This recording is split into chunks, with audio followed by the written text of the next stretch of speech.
Guys, we are starting. So I'm admitting the speakers first, and then we'll start the attendees.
I'm starting to admit participants.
Hi, everybody. The event will be shortly starting at 2:10.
Hello, everybody, and welcome to TEDxChristULavasa. I hope everybody is safe and comfortable at home, not like we have the luxury of treating that as an option anyway. I want to welcome all of you today to the brief journey of transformation. We'll be virtually transcending to a realm of understanding with our amazing speakers walking us through their own special experiences of transformation. My name is Sahil Singh, and I'm going to be your host today. Today, I'll be walking us through the virtual museum of knowledge and understanding. I will be here with you till the very end, and we'll be having a lot of fun with a lot of fun activities we have planned out for you over the course of the event. A small note for that: have a marker, a pencil, or maybe a normal pen and a paper with you. You're going to be needing that for the event. But first, what do we mean by transformation? Is it the simpler, idiot proof meaning of metamorphosis, where a cocoon turns into a butterfly? Or is it the visible, tangible change of form of some being or a thing? The transformation we want to envelope our talks around is a rather more profound one. It is the silent catalyst that is both a product and a process. It is what you are, transformed through the process, transformation. More often, we as artists or professionals, audience or creators care more about the outcome. While it is important, the chain of events that makes it happen is what gives it the essence. The humankind has transformed into a better being, not consciously, but inevitably. And we all keep on changing, and we shall keep on changing and evolving into a better version of ourselves. From literally outgrowing the vestigial organs that we don't biologically need anymore, to systematically outperforming the alternative species of humankind to occupy the earth as the Homo sapiens. There is a geographic, historic, psychological, physical, and philosophical timeline that can mark when we zoom out and look back at our history. If nothing, we are the keepers of the chronicles of changes, and there is no one better than us to put some light on the process. Also, a note for you: we have a special place here for you to put down your thoughts and scribbles. Feel free to put them in. Padlet is the platform that allows you to create a virtual sticker board. The good part is all of us can see it and all of us can share our work there. Okay, everybody. The world of education and research seems tedious, but it takes years of experience and skill to simplify it for aspirational kids fresh out of school, like most of us. Classrooms are wherever you want it to be. And this thought is manifested by our next speaker's actions. Father Arun Antony transforms a plethora of ideas into symbols of progress to educate via application. Let's have Father Arun Antony take over and grace us with his words.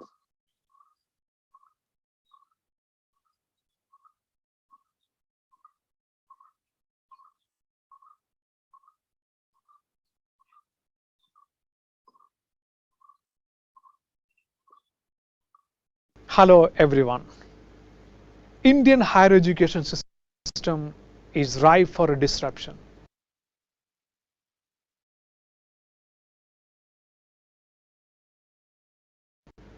The rising number of young men and women entering the Indian universities expect and demand for global standards of teaching and learning. There are huge systemic challenges and resource constraints for a large and diverse country like India. It's futile to depend only on a top-down approach of government interventions and regulatory mechanisms to uplift our higher education system. We also need a bottom-up approach at individual institutional level to fast-track this transformation. And here, the leadership of each institution matters a lot. Indian society in general is comfortable with hierarchy. We accept unequal distribution of power in our families and institutions as quite normal. In our higher education system also, centralization of power among a few top leaders of the institution like Chancellor, Vice Chancellor and Registrar is a well accepted norm. Every other stakeholder looks up to them for most of the decisions, policies or strategies. So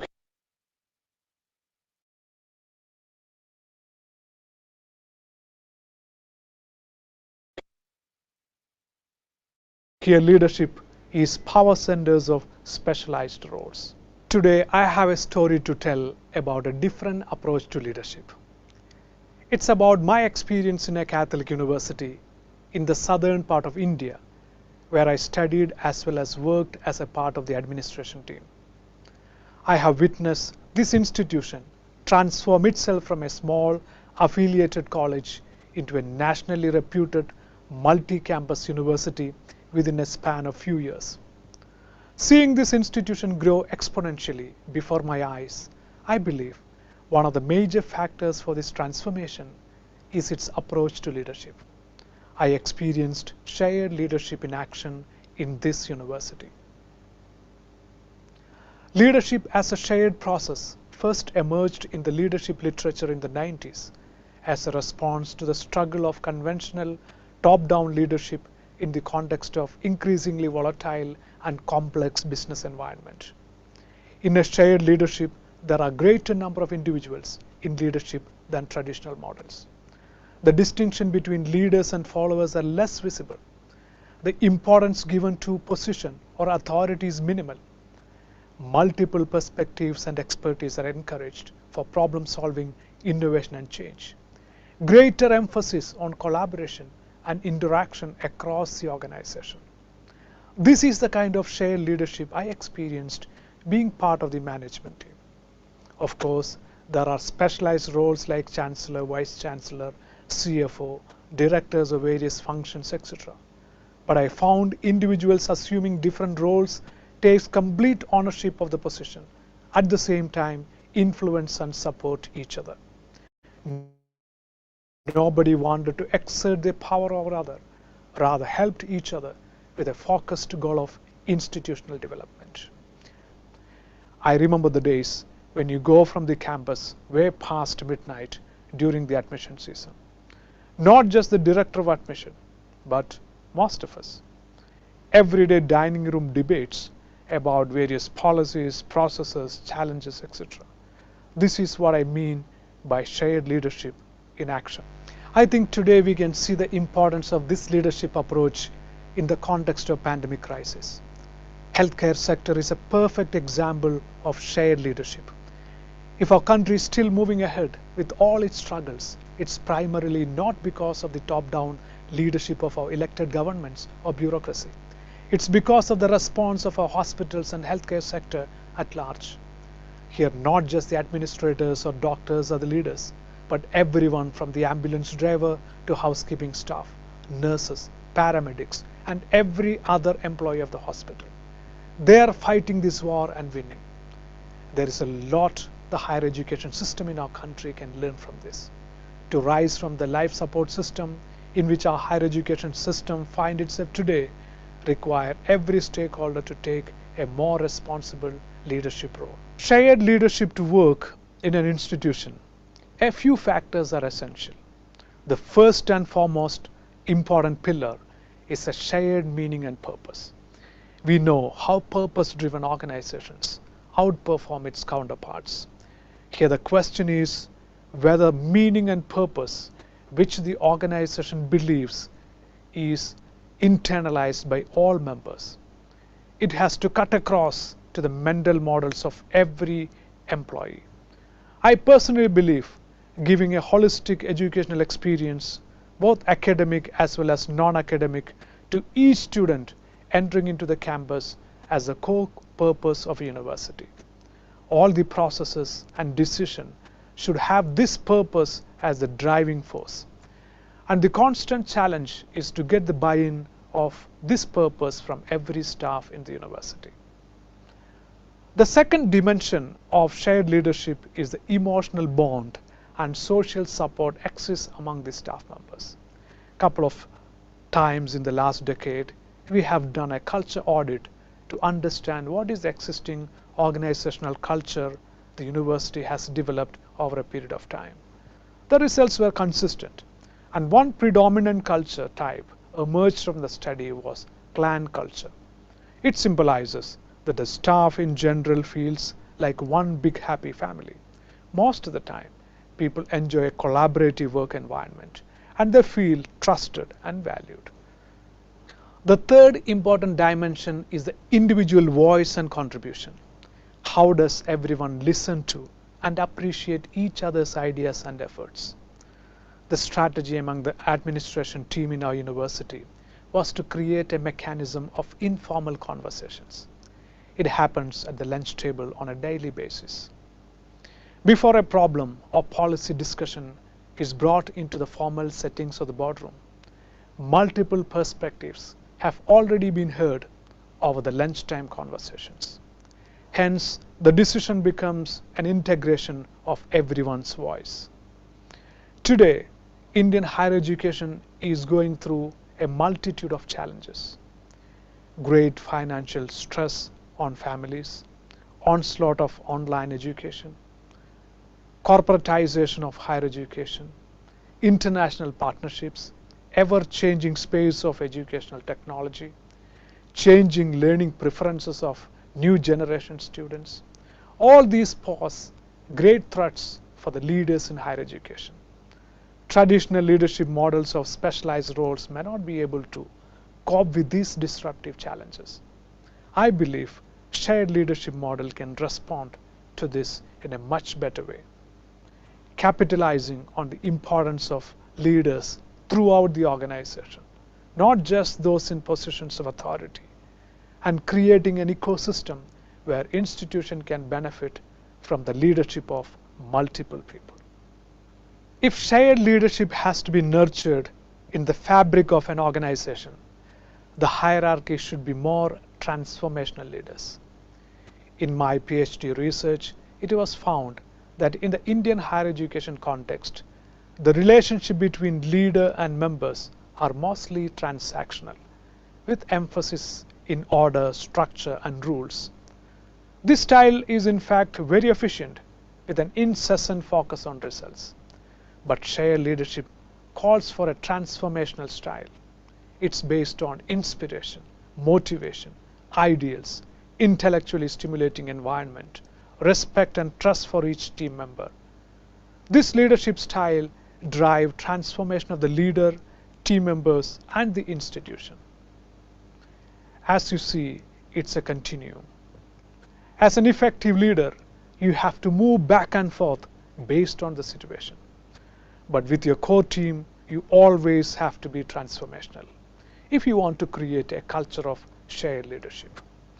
It's about being genuine, passionate, supportive, and trustworthy. At the same time, having a clear vision of what the team wants to achieve. Being part of university leadership, one has a huge responsibility to be the change makers within and outside the institution. If we restrict ourselves to the limits of our specific role descriptions and adopt a transactional approach to our responsibilities, we won't make much changes and our impact would be very limited. These pandemic times have revealed the limits as well as the merits of many leaders around the globe. We have seen many acclaimed political or corporate leaders fail miserably or unable to rise above the tide. At the same time, lesser known individuals in various organizations have shown remarkable leadership in responding to the crisis. Their open, honest, transparent, at the same time collaborative approach have helped the organizations to weather the difficult period. And their choices and decisive actions have transformational impact in their areas of influence, be it a hospital, a university, an NGO, or a business house. These are the ones who fostered a shared leadership, relying on expert advisors and energetically seeking diverse opinions. They ensured that right people are empowered and given autonomy as well as support to respond to the crisis. Let me conclude with reinforcing my case for shared leadership in our institutions of higher learning. It requires nurturing shared meaning and purpose at all levels of our institution and building a culture of mutual trust, empathy, and collaboration. Finally, it demands being open to diversity of voices and appreciating individual contributions.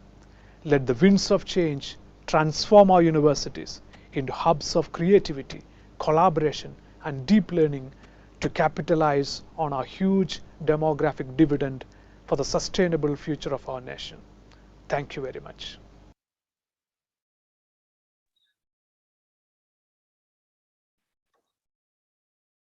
Thank you so much, Father Arun, for the wise words on leadership.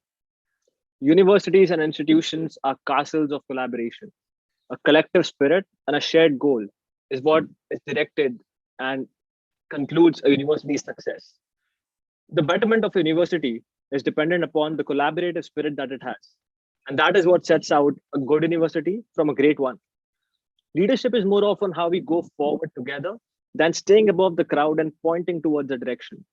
Whatever and wherever the institution is, whether it's an organization or even a nation, leadership has to do with creating more micro leaders than bearing the reins of authority alone.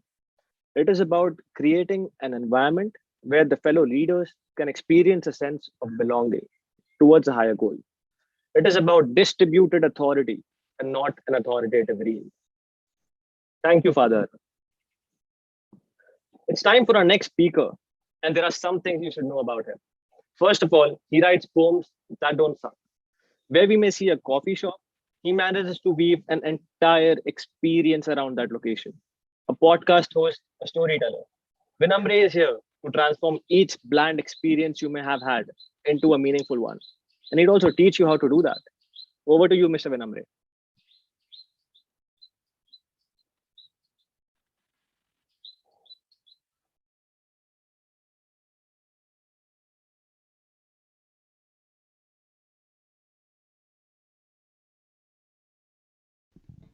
What is up, TEDxChristULavasa? That's quite a mouthful to speak. I have a question for you all. Do you consider yourself a writer? At this point, many people say no, they back away. And that's very understandable because when we think of writers, we don't think of us, we don't think of me, although we should think of me because I'm very attractive. I'm sorry, I'll quit the jokes, but in all seriousness, I think when we think of writers, we think of something like this. It's either an extremely intense man or woman hiding away somewhere in a forest, typing away ferociously, while nursing a bad back because writing gives you arthritis, while nursing an alcohol habit because alcohol is necessary for good writing, or while having a nicotine habit because what inspiration comes other than when you smoke cigarettes? That's definition number one. The other definition is the public intellectual.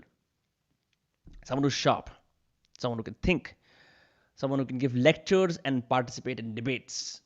Someone like Shashi Tharoor or Jordan Peterson. But it's not because of all of these things they're writers. They're writers because they can write newspaper bylines and books like they're not mortals, like it's too easy for them. And the third kind of writer is a definition we usually resign ourselves to. It's the struggling student of literature, the Jhola Chhap. You know, the someone who works at BuzzFeed but can't fail to quote Faiz Ahmed Faiz. The guy who keeps track of trends on Twitter but pretends to talk about Nietzsche at parties. You don't know Nietzsche. But what if I rephrase my question? Let's do that. Instead of asking you like, hey, are you a writer or not? Let me ask you something simpler. Did you write anything today? As in, did you put words on paper today? Better yet, did you type sentences on your phone or on your laptop? Suddenly, many of you will say yes. You will say, why, yes, Vinamr. Of course, I texted my friends and told them the party was on, even when there is a pandemic outside. Of course, Vinamr, I emailed my professor saying that I'm no longer coming to class. Of course, I made my grocery lists on a sheet of paper. Of course, I established my SMART goals. My friends, when you were doing those wonderful, wonderful things, you were writing. I know it comes off as a surprise, but the act of that is no different than writing a creative piece of fiction, an essay, a blog post, or a bloody poem. It's literally the same. Both are acts of writing, except one you do for specific creative publishing purposes. The other you just do because you can write, because you're literate, right? Because you know how to either use your native language or English letters. You know that very well, right? You've learned that in school. So then why do we still have the problem of many of us not claiming our identity as writers, as chroniclers of our personal histories? Why do we hesitate to describe the world we live in, not to everyone else, but to ourselves? Why are we afraid of dialoguing with ourselves? Why are we afraid of calling ourselves writers when all of us are? Once again, I think the problem lies in definitions. It isn't that the intellectual elite have hijacked the world of writing. It's us. We have pigeonholed ourselves. We have boxed ourselves in. We have decided this is the conventional definition of who a writer is, and this is who it is not. That limits us. That runs us the risk of living unexamined lives. That runs us the risk of having no personal history, of having to rely on other people to make sense of our past, our present, and our future. That makes us leave a gift that our ancestors could have never received because they did not know how to use the written word. But in order to facilitate my argument further, let me tell you a story, because stories, well, they work wonders.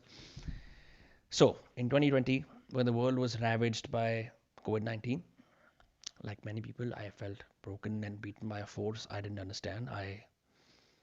Was, I felt small against this merciless demon, for the lack of a better word. Anyway, while isolating, I struggled to deal with my thoughts and emotions. They were all over the place. I was depressed. I was anxious. So to fix it, I tried everything. I mean, I tried a vigorous exercise. I tried meditation. I tried rock climbing. I tried all kinds of woo-woo stuff you can find on the internet, including counselors, all in an endeavor to fix myself. I even tried being nice to my family and friends. And we know how hard that is. But the knot in my chest remained. I mean, I was still anxious. I was still miserable. Like many in the world, I was done with this bullshit. So, one night, while scrolling away on my phone and wasting my life, I chanced upon a notebook on my desk. The light was just perfect. It was almost like God intended for me to see this notebook. But the notebook had a proposition which said, hey, what if you write down everything that's on your head, in your head, onto a piece of paper? See what happens. I mean, I had journaled in the past. I've been journaling for about a decade here and there, talking about my day, things I could do right or wrong. But this was different. This was, what if I document exactly how I'm feeling? What if I put down all of my pains, my fears, my hopes, my worries, my dreams, like a vomit? Like, you know how you vomit? That's an awful lot of responsibility to place on one piece of paper, but I tried it. For almost 10 minutes, I wrote like a madman, like someone who's gone crazy. My hand hurt, my nerves hurt, but I didn't put my pen up. I didn't care about grammar, I didn't care about legibility. For 10 minutes, I just wrote and wrote and wrote gibberish, bullshit, stuff that made no sense. When I finally was done, I kid you not, for the first time since the lockdown had started in India, I felt centered. It's like I was at peace. It's like the knot in my chest was gone. It's like I understood the term getting it off your chest, what that means. Curious, I wrote every day for 3 months now.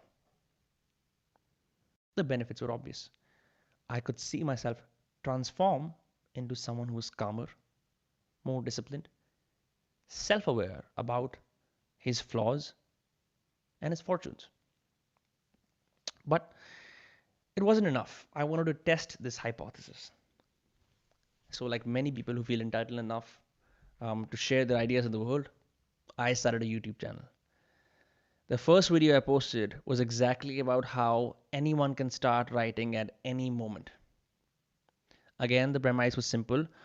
You don't need a degree in literature. You don't need to have the last name Tharoor. You just need impeccable grammar. I'm kidding. You don't even need that. You just need a pen and paper. And if you're technology friendly, any app like Microsoft Word or Pages that allows you to write. Okay, I posted the video. I waited. The response till this day continues to be overwhelmingly positive. Hundreds of people have reached out. Many have never written anything outside of school, outside the confines of CBSE, ICSE, IB, State Board, whatever. Many haven't even used a pen in years. But almost all report clarity, better mental health, an understanding of their dark side, and an overall sense of well being. This is still anecdotal evidence, still gathered from the 11,000 people who follow me. But I knew something about this is right. There is something in this act of spontaneously letting yourself go on paper, not caring about what you write, but just immersing yourself in the act of writing, allows the kind of relief that our unconscious, that our psyches have been demanding in these incredibly modern times where we're bombarded with stimulus constantly. Nonetheless, I decided to go online and look for answers and cement my understanding about why free writing worked. The next few lines come from Liz Cocker, author of Transforming Memories, whose parents were alcoholics. And I think they best describe the benefit of free writing for someone who's been through a lot, someone who's been through depression, anxiety, PTSD, and for the general public. Here's how it goes. When you write it down, the weight is on paper, not on your heart. When we carry painful memories inside, there's a weight that can drag us down, literally or figuratively. Sharing memories of shame, fear, neglect, or abandonment, even just on a piece of paper, can lighten your load. It can lead to all sorts of unexpected results, like allowing you to sleep, giving you perspective and understanding, and helping you make sense of what happened in the past. My friends, writing allows you to freeze your thinking on paper. It enables the deep nuggets of wisdom hidden deep inside your psyche to come out and surprise you. Jordan Peterson has a program dedicated entirely to the process of free writing. It's called the self-authoring program. It's you can pay for it. It relies on the assumption that your irrational mind, the stuff that hides inside, knows far more about you than what your rational will present. Allowing yourself to let go on paper as you write carefully about your past, your present, and your future allows you the sort of clarity that mere dialogue won't. The difficulty with dialogue, the difficulty with verbal communication is that we often feel like we've achieved a sense of catharsis. We feel like we've arrived at a better understanding of who we are when we're speaking with someone else, when we're dialoguing. But as famous educationist Tiago Forte says, the mind was supposed to come up with ideas, not store ideas, which is why we need papers, which is why we need Google Drive, which is why we need storage, which is why we need a personal history captured in notebooks that we can look at. One thing that has happened in this lockdown is I have filled notebook after notebook. I have free written so many times that I can see the transformation of my thinking from extremely impulsive and reactive to an increasing degree of calm, an increasing degree of deeper understanding of who I am. You don't have to publish your free writes, and believe me, when you first write, they will be horrible. So publishing goes out the window anyway. You will most likely feel how stupid it is to even engage in an endeavor where you're writing for 4 or 5 pages and hoping something magical happens. But it's often in those moments of resistance that you will find, once you can get past that initial hum, gems of wisdom will flow.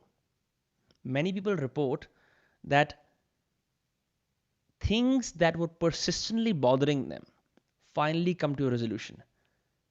One line among a series of gibberish will unlock something so deep about yourself that it might be the only thing you need for that day or month to figure yourself out.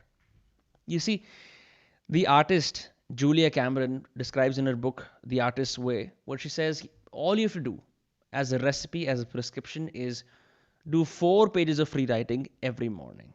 The premise, once again, is simple. Do not put your pen up if you're on, if you're doing it on a computer. Do not move your fingers up. Put your fingers up. Don't care about grammar. Don't care about legibility. Just allow yourself to flow and see what happens. When we write something, my friends, we tell our brain that this is valuable, this is important. While our culture may lose the benefit of writing, may lose the importance of writing, our governments do not. Governments, people in legal businesses, when they want to make something official, they write. They ask for things in writing. It is a gift our ancestors did not have. They had to go through wars and famines, all kinds of tragedies. All they had was oral histories. All they had were fragmented memories. You and I have the gift of leaving our personal histories behind. We have the gift of understanding ourselves on paper for free. You don't need to publish it. You don't need to write a book. You just need to write to yourself. Every single day, compounding growth. And I promise you, if you revisit this TED Talk a month from now and you've done free writing, your life will have changed. That's all for today. Thank you so much. And I hope you enjoyed this.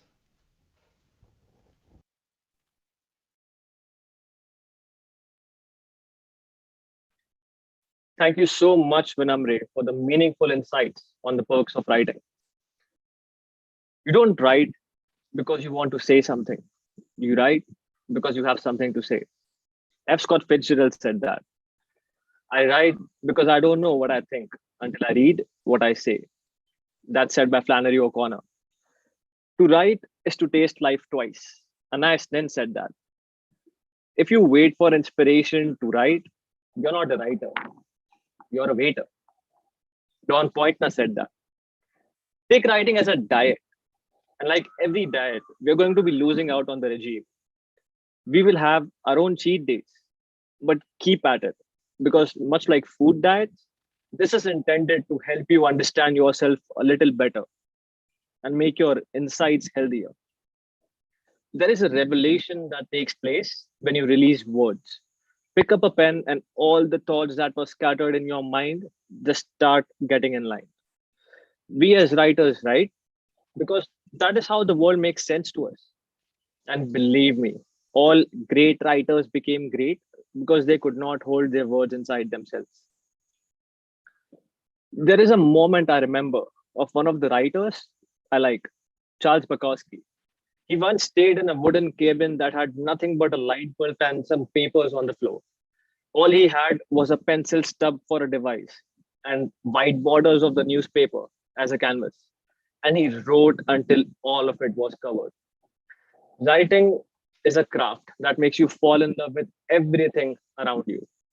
It is a therapeutic activity that helps you put tangible feelings, emotions, sensations to tangible collections of words that you can go back to. All right, everybody, it's time for our first activity. And no, don't reach out for that pen and paper that I mentioned. Not yet.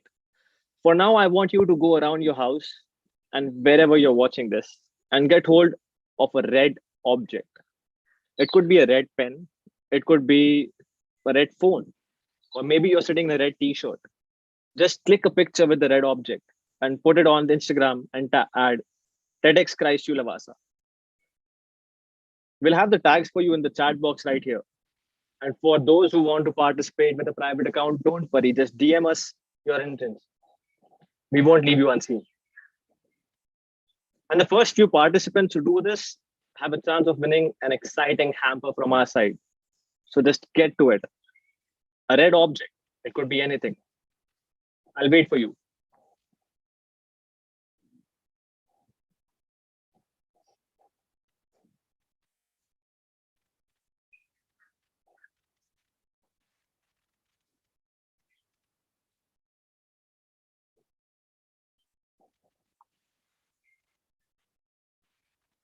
The event today is sponsored by IDX India.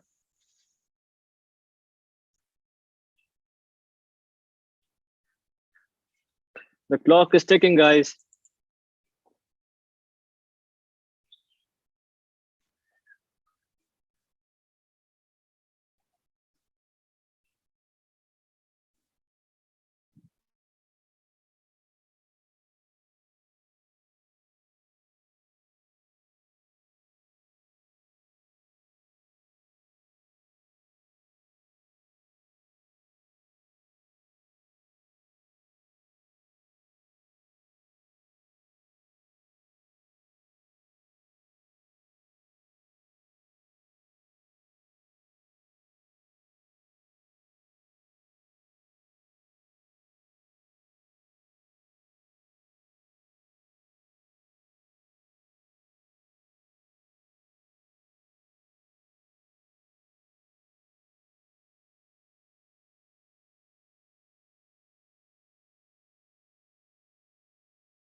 You can click a picture, put it on your social media. Just tag TEDxChristULavasa. It will be in the chat.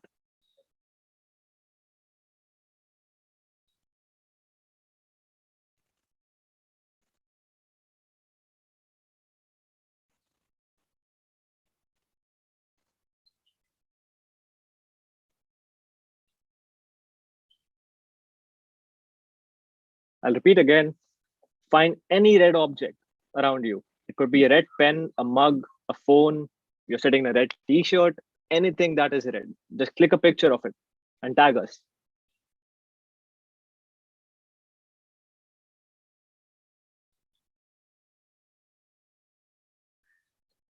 All right, let me take this one step further. I'm going to give you some more time to go fetch a yellow object now. The same drill, the same thing, nothing new. A yellow object. Your time starts now.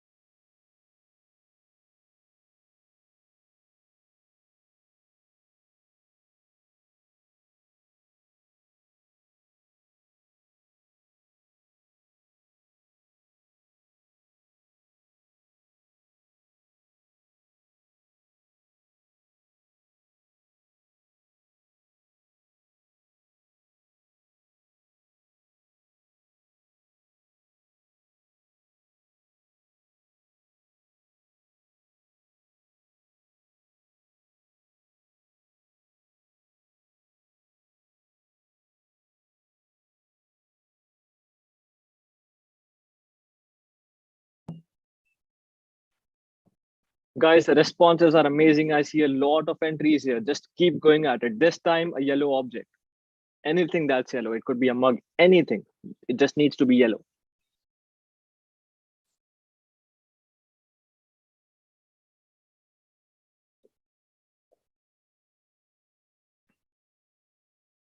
One step further. Just one last thing. Now I want you to get hold of something that is circle. It could be round, it could be a sphere, just anything that is in the form of a circle. Go fetch it.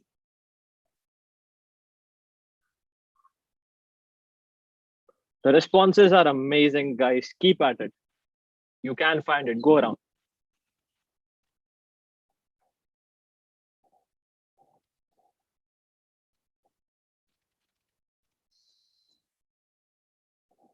Anything that's round, anything.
Okay, everybody. I hope all of you have gotten the three things that I mentioned: a red object, a yellow object, and something that's round.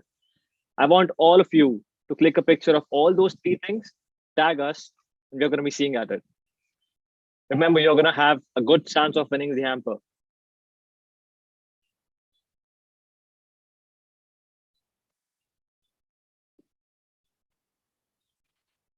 All right, everybody. I think that was fun playing our own little scavenger hunt. Let's get back to business. Our next speaker has his PhD on translation studies and has been serving as a registrar of Christ, deemed to be university, since 2012. He has experimented with digital technologies in higher education and teaches history of university in doctoral coursework. He has been a United Board Fellow and a visiting scholar at Baylor University, Texas, USA in 2014, and Chinese University of Hong Kong in 2015. Let's have Dr. Anil Pinto take over and grace us with his words.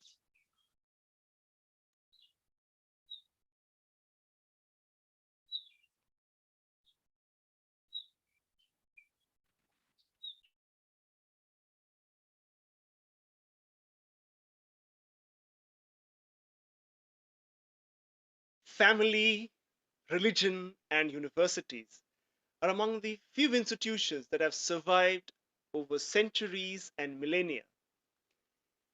Universities are considered gifts of religions to the world, of Buddhism to the Indian subcontinent and to Asia, of Catholicism to Europe, of Protestantism to the US, and of Islam to the Middle East and Northern Africa. Have universities been the same throughout the history? Did they transform over these millennia? If yes, why and how? We do not know much about how the ancient universities in the Indian subcontinent, such as Takshila, Nalanda, Jagadala, Vikramshila, Odantapuri, Dharmapuri, Vallabhi, Sompura, Pushpagiri, survived and transformed.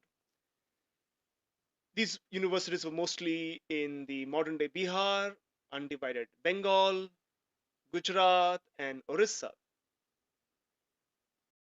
There are some stories, of course, we know as to their transformations. One of them is that King Dharmapala of the Pala dynasty starts a new university in modern day Bihar called Vikramshila to tease Nalanda Vihara or Nalanda University as we know it out of its complacency, which he thinks it is complacent. Modern universities in India draw their tradition from the European tradition of higher education thanks to our colonial legacy. Europe begins their histories or its history of universities in the medieval period, wherein the universities were focused on training clerics who would be the knowledge keepers. In fact, many of the terminologies we use today in the university come from them. The word university comes from medieval Europe, where which is a Latin phrase called Universitas Magistrorum et Scholarium, which means communities of masters and scholars. Even though many words like dean, deanery, convocation, chancellor, vice chancellor, all these words also come from the medieval universities. Wilhelm von Humboldt, a Prussian diplomat, minister, philosopher, education in modern day Germany, then Prussia, starts a new university in Germany called the University of Berlin with the support of the Prussian king, which moves the university model away from the medieval roots and medieval forms. Humboldt starts the university in Berlin, which is focused on not, not primarily on teaching, but primarily on research, where the research is central to the mission of the university and, of course, to the society as well. Incidentally, the modern day PhD format, which we are all aware, which has a coursework, 6 months in India, mostly 2 years in the US and many other parts of the world, research leading to original output, public defense of the thesis through a viva voce was also designed by him. This new kind of a university, the University of Berlin, goes on to produce some of the finest minds that shaped the 19th and the 20th centuries. Some of them are, you're familiar in all disciplines: Fichte, Schleiermacher, Hegel, Schopenhauer, Schelling, Walter Benjamin, Albert Einstein, Max Planck, Karl Marx, Friedrich Engels, Ferdinand de Saussure, Otto von Bismarck, Du Bois, Schumann, Heisenberg, Max Weber, Ernst Cassirer. Almost all disciplines, these are some of the central figures in the disciplines that we study. Why did Humboldt start this new kind of university? The answer lies in the French Revolution. French Revolution was this peculiar moment in Europe where European society became a self-canceling society. What happened in French Revolution is that the institutions that Europe had built over the 2 millennia or centuries were destroyed. The intellectual tradition, in some sense, was overthrown, which was largely housed in the seminaries and the judiciaries and the libraries. The revolutionaries burned the seminaries, burned the libraries, guillotined the judges and the priests and the monarchs. In other sense, the entire knowledge system, knowledge keepers, knowledge institutions were being destroyed in the French Revolution. This set up panic alarms across Europe. Different monarchs in Europe. Europe was worried. Humboldt was worried. Many asked, why did the French Revolution take place? We all have studied in our high school history textbooks that French Revolution took place because of poverty, because of exploitation, because of despotic rule, revolutionary ideas, uh, and of course, some of us have also heard this line, which is often ascribed to Marie Antoinette, Queen Marie Antoinette, who was supposed to have said that if you don't have bread, let them eat cake. Humboldt also asked the same question: why did the French Revolution take place? His answer is that France had a political order which was the product of the feudal system, the medieval feudal system. But the society was rapidly changing at the time because of European colonization, and because of which and explorations into the new world, which were causing new ideas, new wealth, and new transformations within French society. And according to Humboldt, there was no institution to mediate between the ruler and the ruled, so that this changing society's need, changing society, could be factored for political shifts and the social shifts. And because of the absence of such a institution which could mediate between the ruler and the ruled, Humboldt concludes the French Revolution took place.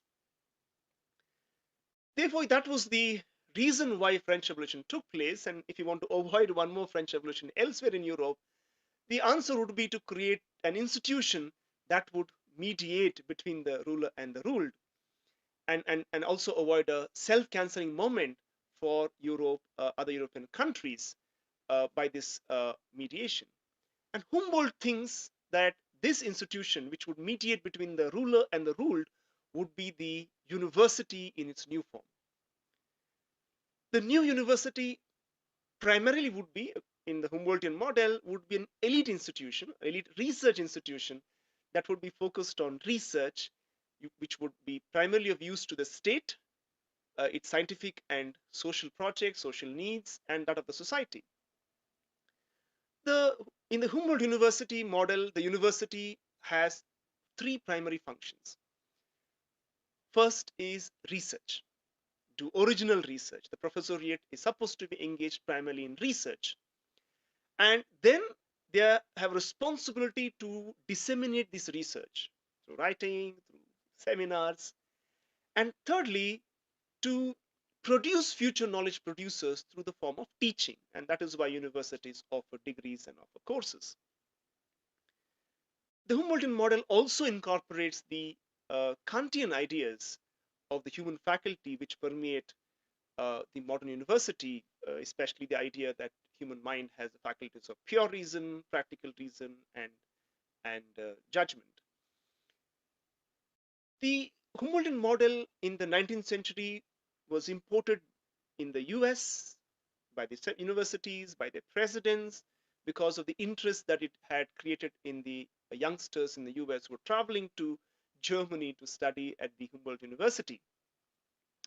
And in the 20th century, the model then from the US travels to rest of the world. In India, modern universities were established by the colonizers. Uh, we had, of course, the British, the French, the Dutch, the Portuguese, and others. One of the first universities in India was established by the Jesuits in 1542 in Portuguese Goa called St. Paul's College, which is said to have had about 3,000 students from all over Asia, including Japan. Interestingly, it also had the first printing press in the Indian subcontinent. The British established universities in India in 1857 in the three port cities, Calcutta, Mumbai, and Madras or Chennai today, for the colonial needs and uh, from a colonial world vision. The university they established was in the form of an affiliation system. There would be a university, which would be a hub. It was taken from the London University model and also informed by centralization and control. Under this model, the university would be only a grad school having masters and PhD. PhD came much later, but mostly masters, and would do examinations. And it would not have undergrad programs. It would have several undergrad colleges under it. Uh, uh, in today's, some universities have as many as 800 undergraduate colleges in India. And these colleges would have no freedom to start. They would have to request permission from the university. The curriculum is given by the university. Examinations conducted by the university. When to start the classes, how many to admit, how much to charge the fees, is all decided by the university, and the degree also comes from the university. And this model today survives in India, Pakistan, Nepal, Bangladesh, and Sri Lanka. It's not seen in the rest of the world. Post-independence, Indian universities continue this model, but create parallel institutions based on the new models emerging from the US and Russia, taking the learnings from the Second World War, such as in the form of IITs or the Indian Institutes of Technology and Indian Institutes of Management. The National Education Policy 2020, released by the Government of India, is a significant departure from the colonial model. While it is unable to fully delink from its colonial legacy, you cannot divorce history. History is part of who we are and it shapes what we do in the present. But structurally and philosophically, the new model proposed in the new national education policy is very close to the Humboldtian model. Of course, the policy in its present form also owes a lot to the sustained civil society debates and interventions in India. The Humboldtian model, emerging out of the concerns of the French Revolution, has remained perhaps the biggest and single most transformation in the known history of the universities. However, the universities and knowledge disciplines within universities have been transformed through various social events and individual innovations. The First and the Second World Wars had a deep impact on the university disciplines. The birth and the transformations of disciplines of literature, psychology, management, emergence of applied disciplines, and interdisciplinarity owe much to these two world wars. Philosophical thoughts and movements such as Kantian idea of human faculty have significantly influenced and structured the university and the disciplines as we see them today. Universities and countries also learn from each other and transform. Public debates and civil society interventions shape universities and reshape them constantly. Governments remain one of the strongest forces of changes or lack of it in countries around the world. Individual innovations of presidents of universities, such as the school system from Harvard University, choice-based credit system from California University system, are some of the examples of the innovations coming from university presidents or vice chancellors, as we know in India. Local ethos also influence universities. For example, the inclusion of the working class is a very, very important uh, part of the higher education debates in the UK. Whereas academic freedom becomes central for higher education debates in the US, and inclusion and access become central tenets of higher education debates in India. Lastly, do technologies transform universities? The answer is yes. Technologies of storage and dissemination have made universities what they are today, but they transform them as part of a much larger social shift caused by technologies and over a long, long period of time. Perhaps the universities would not have been born today if the technology of writing had not been born. Printing press has been seen as pivotal to French Revolution with its ability to disseminate the same message across the masses, a large swaths of masses without distortions. Many say that this ability of the printing press or printing technology to disseminate the same message without distortion managed to cause French Revolution. And because of French Revolution, the university system got transformed in the way we have seen them and experience it today. How will the digital technology transform university? Experiments native to digital culture, such as the Minerva project experimented in the US, massive open online courses, which have very quickly taken over all over the world, have had not much impact on the institution of university. Digital culture shaped by digital technologies will certainly transform universities. When, how, to what extent, we do not know yet. Family,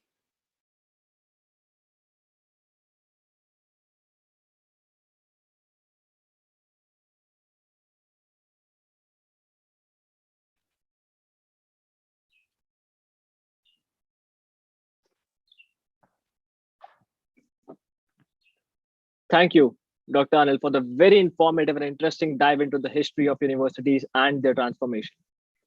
Humankind as a species has transformed and evolved by borrowing knowledge from the past. It is only fair that we give credit to the transformation of universities and institutions, to historic milestones and moments, to philosophical revolutions and cultural revolts. While universities have a lot to do with teaching, its occupants have got a lot to do with learning. And because the problem and the people running it and the ones attending it all belong to the same species, the system we see today is a product of a collective reform, rebellion, and revolution. The event is sponsored by IDX India. Okay, everyone, are you ready for our next speaker? Because he has been around the world with his favorite weapon, wandering through cities and acquiring experiences and stories that are wholesome and inspiring. GoPro ambassador, traveler, photographer, production artist, and a chef. Mr. Yash Rane is a wanderlust at heart and who has had his initial training in hotel management. From America to Costa Rica, from Mumbai Mirror to Condé Nast Traveler, he has done it all and seen it all when it comes to the creative fraternity. Let's welcome Mr. Yash Rane.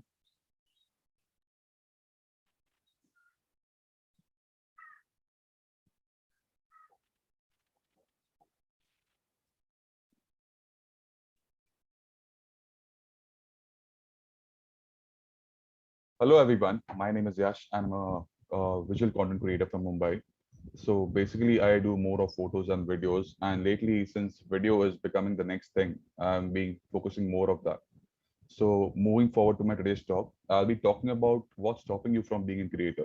So basically, in today's talk, I'll be sharing my journey, and through my journey, I'll be just sharing like So as I said, my today's topic is what's stopping you from being a creator.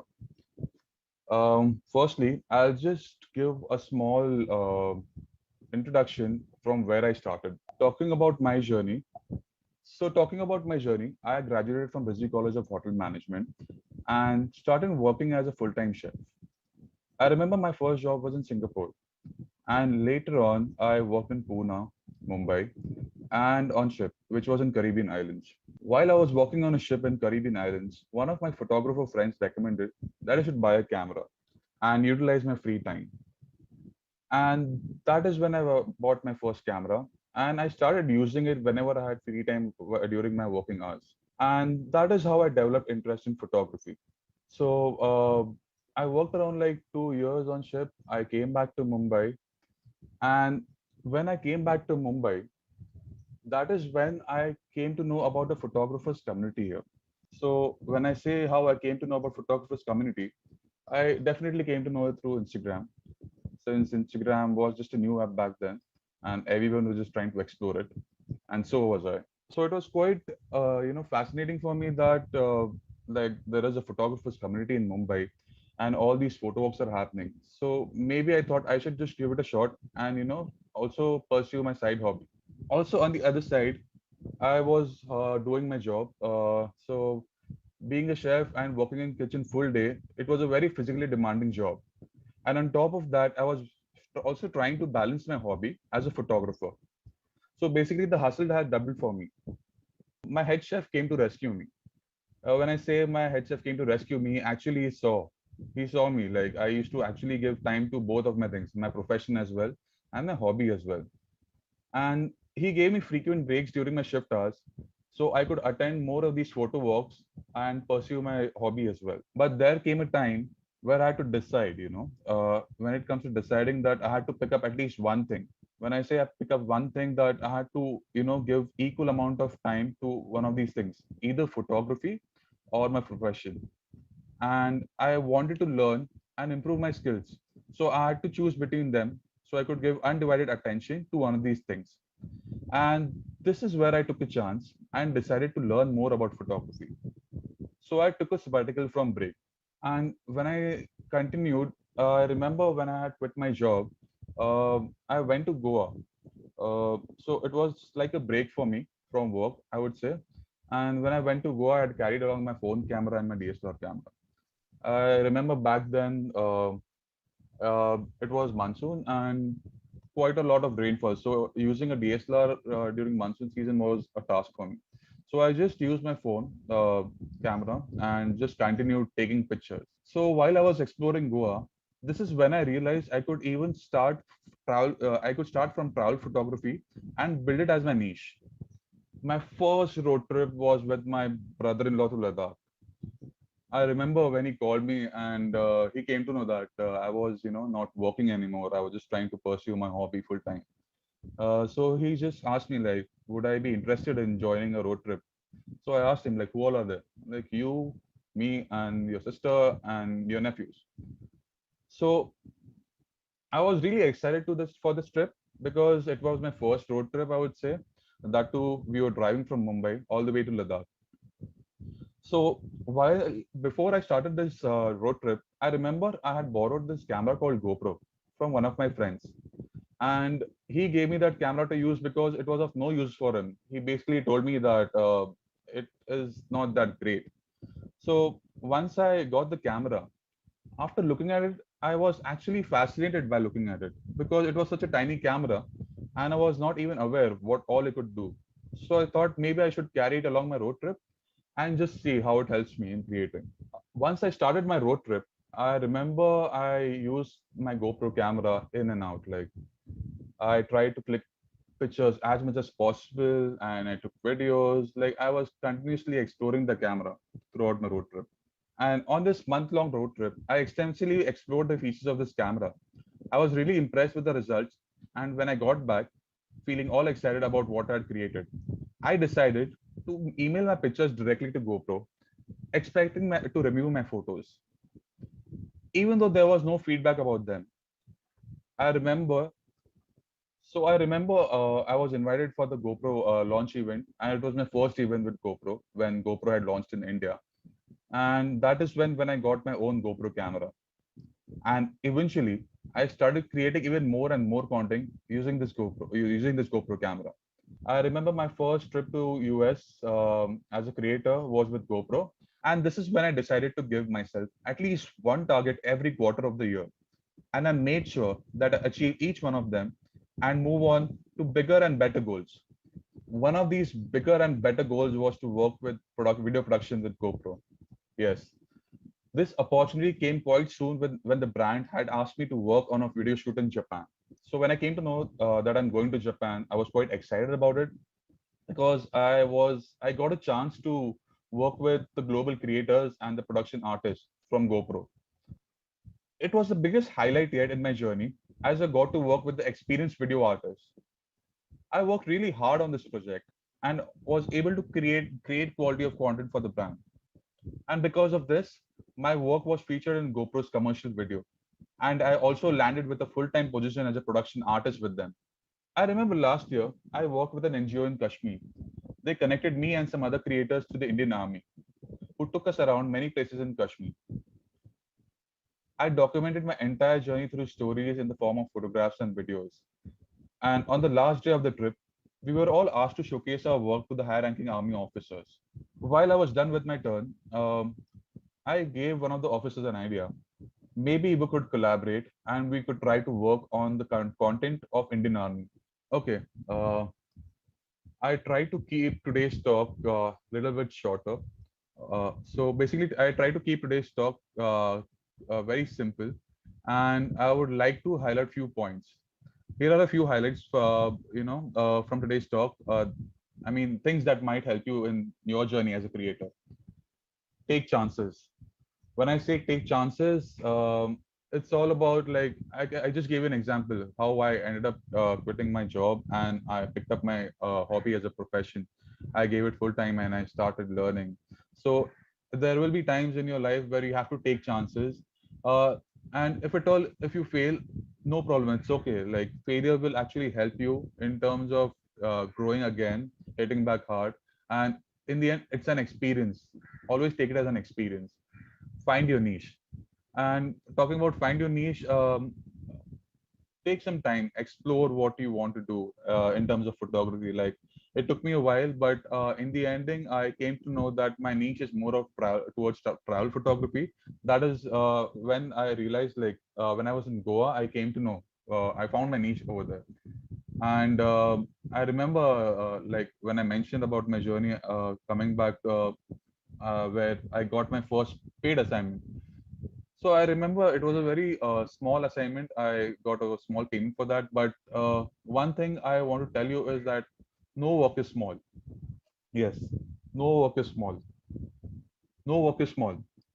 I mean, I remember at that time I kept on getting these small assignments, and all these small assignments actually ended up adding into my bio because it helped me as a creator to grow.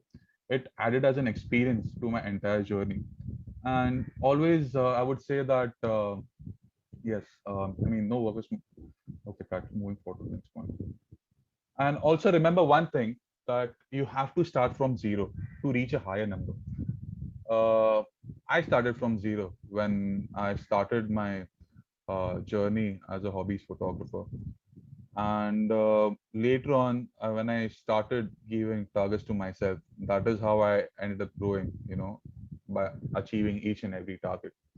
And I remember when it comes to the community, I came across the photographers community where I always kept learning from all the amateur and professional photographers.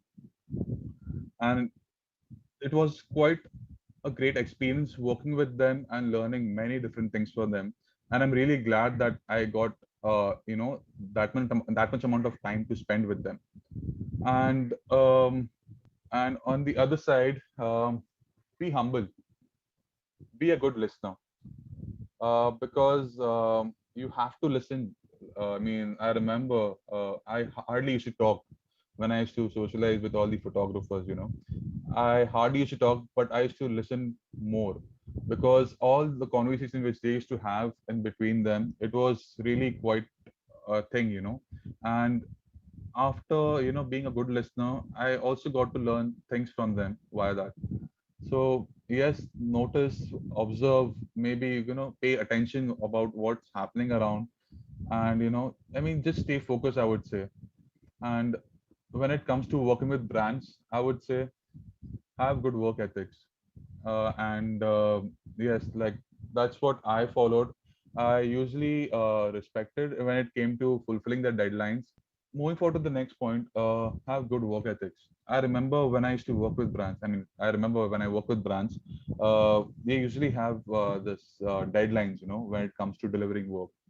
So fulfilling deadlines is a good thing, because we come to know about if we are capable of doing it or not.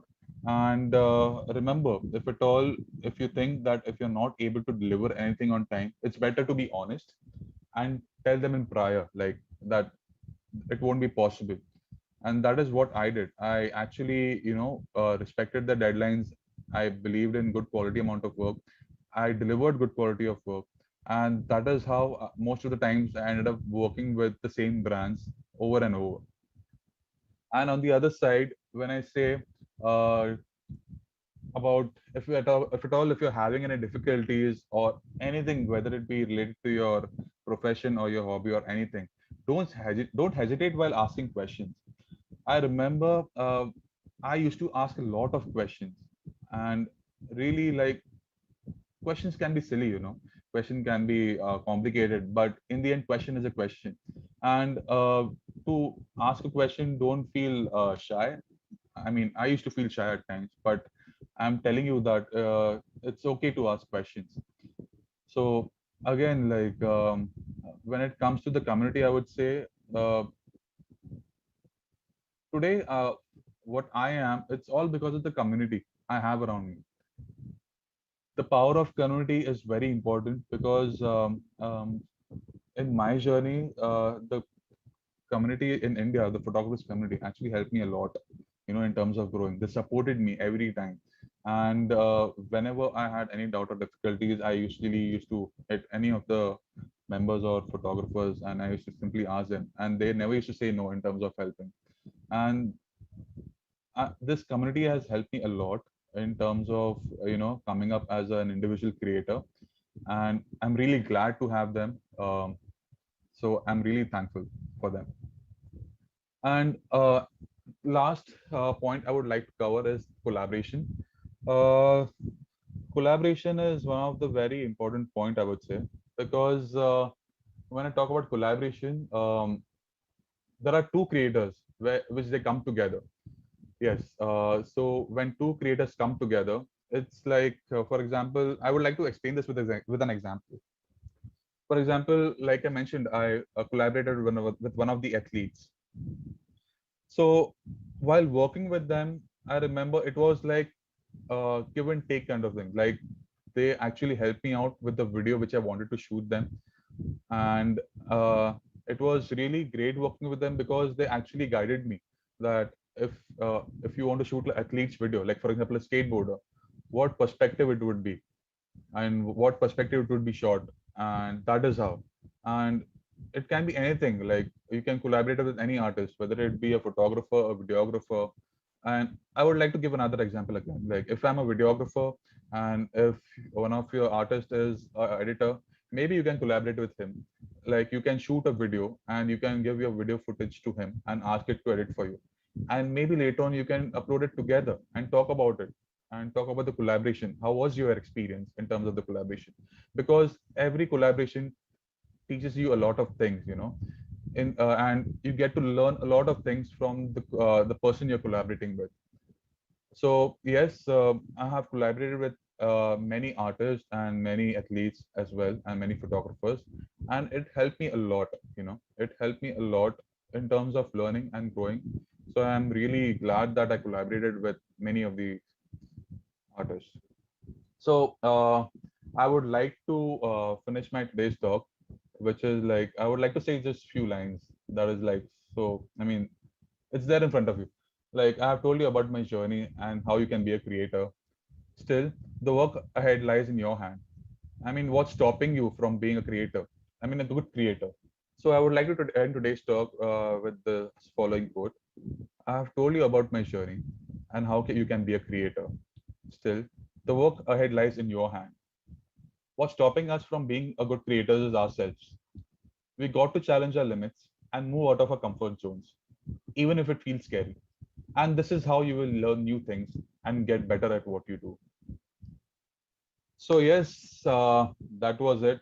I hope uh, I made sense from today's talk, and I hope it will help you in each and every way as a creator.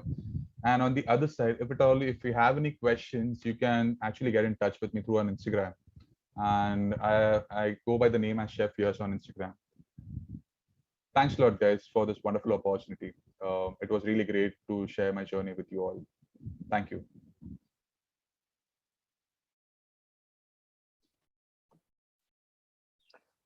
Thank you so much, Yash, for the inspirational life journey that you shared with us. I'm sure it has encouraged all of us to reach out for the things that we love deep within. What we begin with is not necessarily what we will be concluding the chapters of our lives with. Though choosing a profession, learning the profession, and carrying it out demands a lot of physical effort and an investment of time. Drifting away from it, sometimes that keeps your heart running, is always a better idea. Yash helped us jump over the wall that we create for ourselves and have a sneak over the horizon that awaits for us. Which reminds me of a poem by Rose Milligan. And if I may, it goes like, dust if you must, but wouldn't it be better to paint a picture or write a letter, to bake a cake or plant a seed, to ponder the difference between want and need? Dust if you must, but there's not much time, with rivers to swim and mountains to climb, music to hear and books to read, friends to cherish and a life to lead. Dust if you must, but the world's out there, with sun in your eyes and wind in your hair, a flutter of snow, a shower of rain. This day will not come around again. Dust if you must, but bear this in mind. Old age will come, and it's not kind. And when you go, and go you must, you yourself will make more dust. Thank you, Yash, for this opportunity. Okay, I didn't intend to make it so touchy with the poem and heartwarming moment, but now that I have, let me serve a musical break for all of us. You all deserve a break from my constant blabbering. And also, now is a good time to get yourself that cup of coffee and follow the talks that we have ahead because it's just getting better. Now we have a beautiful piano cover of James Horner's Rose's Theme by Abhas Vij.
Hi again.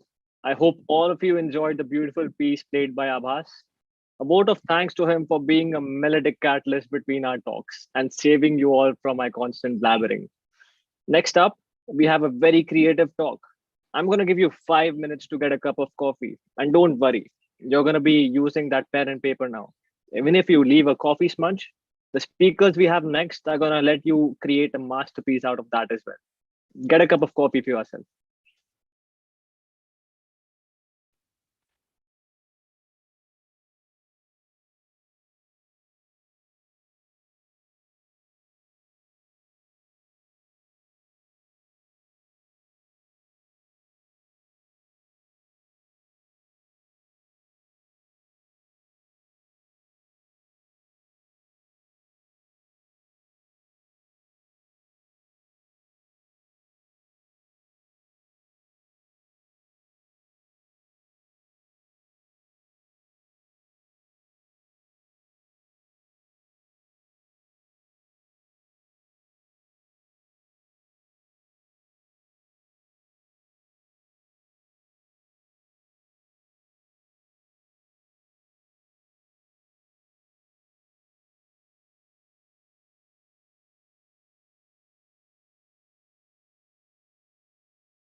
Hi, everyone. I hope you have a cup of tea or coffee with you right now. We have a very creative talk right now, intriguing and fun for all of you. And I can almost hear the question, why did you ask to get a pen and paper, Sahil? All right, you're going to get to make use of that right now. Get the pen and paper and follow the talk through because lines drawn by them are extensions and embodiments of the stories they want to tell us. Sonia Rosman Habjanik and Gasper Habjanik from Linescapes help us create lines that stay with us forever. But be it a scenic sketch or just a random doodle, they have a way of transforming these simple lines or smudges into something far beyond. Let us welcome Sonia and Gasper.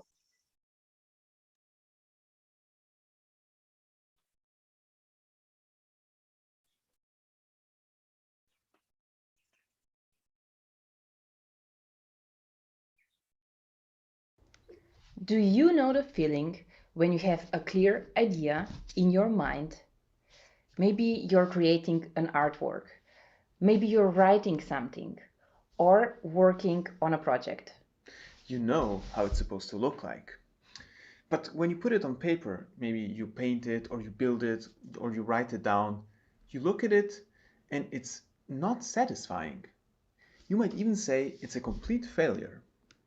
What makes it even worse is that everyone around you does better work. You look at your peers, maybe look online, see all the people you admire from your field, and they all do better work. And that does not feel good, right? It might feel even frustrating.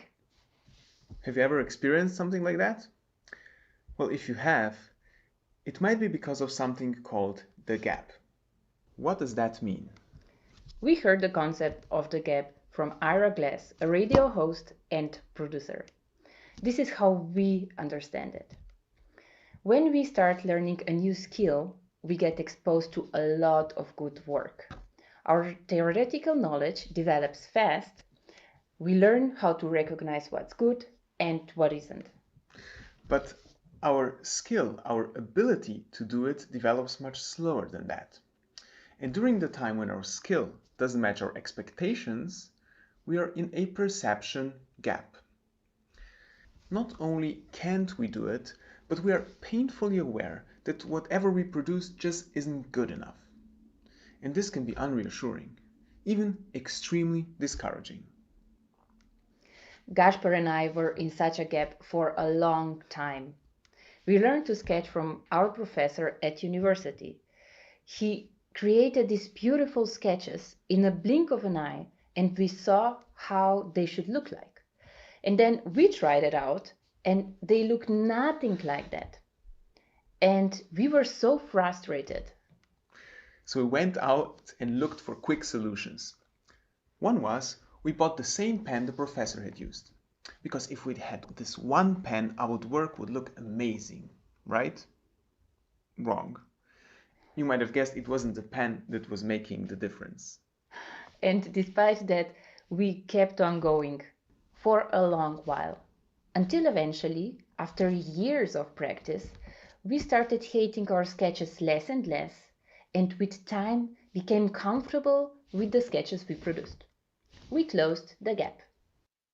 But once we did, we set new goals for ourselves. We decided to learn how to use color. So we watched online tutorials, we read books, and we learned about color theory. You know, blue and yellow produce green, violet and yellow look good together, things like that. And then we tried it out. But the results looked horrible to us. What had happened? Well, you guessed it. We slipped into another gap. Because once you close one gap, you set yourself with a new set of goals and expectations, and you start another cycle, and then the third one, and the fourth one. We call this the progress DNA. The progress DNA is a series of gaps. As time passes, we move from one gap period into another. And all this time, our skill is improving. It's this raising of expectations towards ourselves that propels us forward. And there will be short periods of bliss, but most of the time it will be uncomfortable. What makes things even worse is there's internet and social media. We follow the leaders in the industry and their profiles. You probably also follow a few, right? We see the amazing work they produce and might think to ourselves, our work just can't keep up with it. So it might even discourage you to that point where you just stop creating what you love to do. That is why comparison is the death of creativity. The more you compare yourself to others, the bigger the gap will get. Don't compare yourself to others, but to you from yesterday. Why is that important? Others will always be better at something than you are. For example, I'm good at sketching trees, but whenever I try to draw a portrait, most of the time I will fail miserably. So if I compare myself to a portrait artist, I might feel I'm an awful artist. And if I do this often enough, I might get discouraged to a point that I will quit. A much better idea is to think of what you do. And here comparison can be used as a positive tool.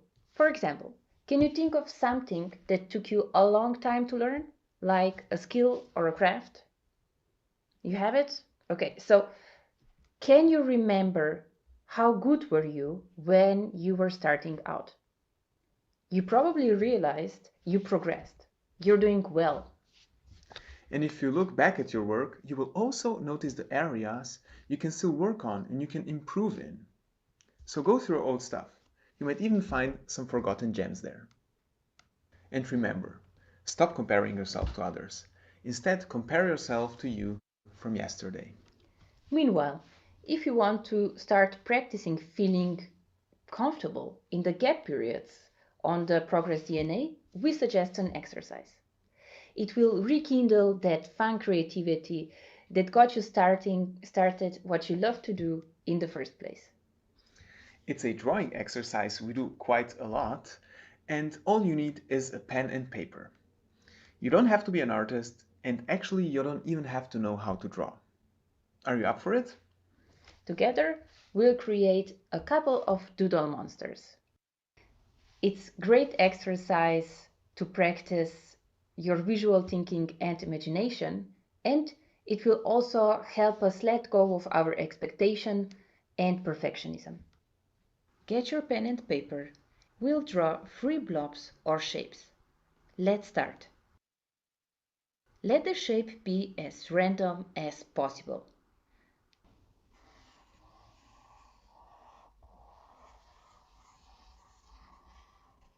Great.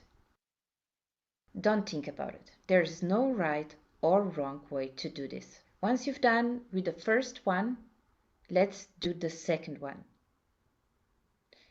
And maybe do it a bit differently this time. Let your hand flow freely.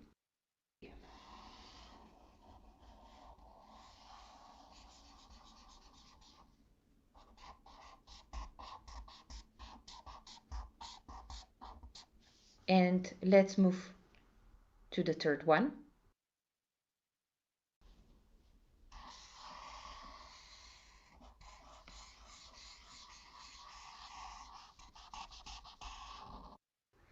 Great, you've made the first step. Remember, it's okay that it's completely random. Now it's time to turn on our imagination. Let's look at the first blob and imagine it's a small monster. Let's ask ourselves a few questions to make it a bit more interesting. What kind of monster is it? What kind of character does it have? In what kind of mood is it right now? Decide that for your blob. This one is grumpy, I would say. Give it 2 eyes. Anywhere on the shape, wherever it feels right for your monster.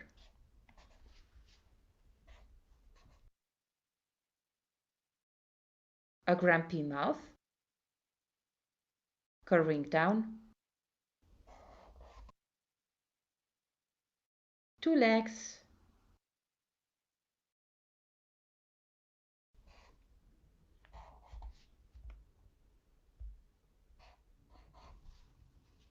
2 horns,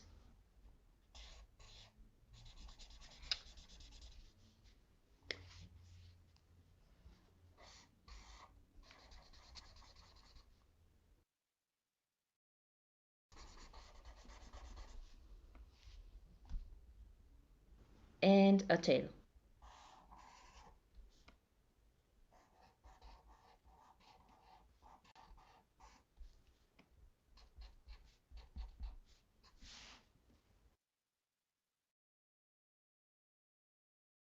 Congratulations! You have created a small monster out of a random doodle. This wasn't too hard, right? Let's move to the next one. How about making this one happy? Let's give it 2 eyes. A happy smile,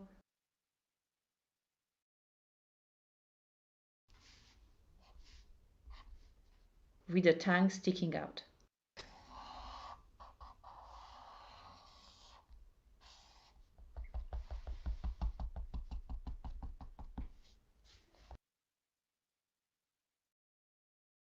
Two legs,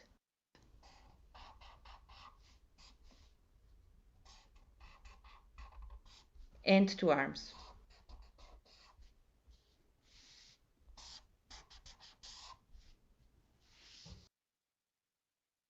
Remember, keep it simple. How do we feel about the third one?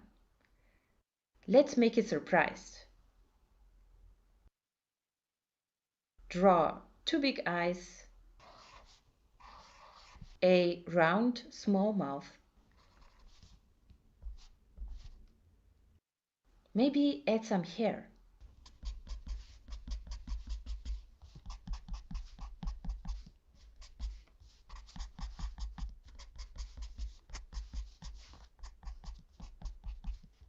And this time 6 legs.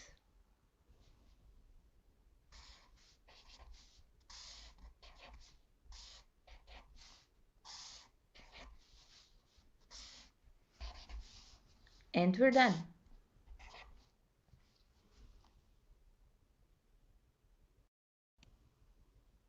Congratulations! You just drawn some fun and interesting monsters. Be proud of yourself. You can put your pen down, rest, and just listen. And if you enjoyed this exercise, you might also want to try doing some smudge monsters with coffee smudges or paint smudges at home. Have fun with it. Give your monsters names, and you might even want to invent backstories for them. This is a fun creativity exercise anyone can do, no matter if you're an artist or not. It trains your imagination, but most importantly, it makes you feel comfortable in the gap. Do you still remember what we said about the gap? It's when you feel uncomfortable or even frustrated because the results don't match your expectations. In this exercise, you had to create something with random doodles on paper. You couldn't predict the end result. You were training to feel comfortable while producing unexpected monsters. And for those of you who want to keep improving and feeling better on the progress DNA, we have a challenge. Would you be ready to give it a try? You already did the first step with us by doing the doodle monsters. We call this the Shitty Art Challenge. We did this with our students earlier this year. What you do is you commit to doing bad art or shitty art every day for a certain amount of time for a period of 30 days. Now, why intentionally create bad art? When you start creating something, if you do it with the intention of turning out kind of shitty, then this completely removes the pressure of the work having to be good. And this is fantastically liberating. And there's more. If you don't care how the work will turn out, then you give yourself the liberty to experiment. Maybe you want to experiment new techniques, new materials, new ways of thinking. You will break the boundaries you have created for yourself while trying to create perfect work. So here are some examples we did during our challenge. This is something I did. And here's another example, a horse with a bit of a strange leg. You can see it from the back here. And this is something Sonia did. And these are some examples our students did for the challenge. They're all drawings here, but they could be anything. They could be shitty poems or photographs or paintings, whatever your creative field is. We committed to doing this every day to create a habit. Because doing a little bit of something every day is much more effective than doing a lot of something only once in a while. And by the end of the month, Sonia's challenge sheet looked like this, and mine looked like this. I had to give myself 5 extra lives in order to get through. We encourage you to try it out. Again, you don't need to be an artist to do this. This exercise is great for anyone who wants to work on their perception gap. It will free you from comparing yourself to anyone else. Because the goal of shitty art is not to look good or better. You can't compare it.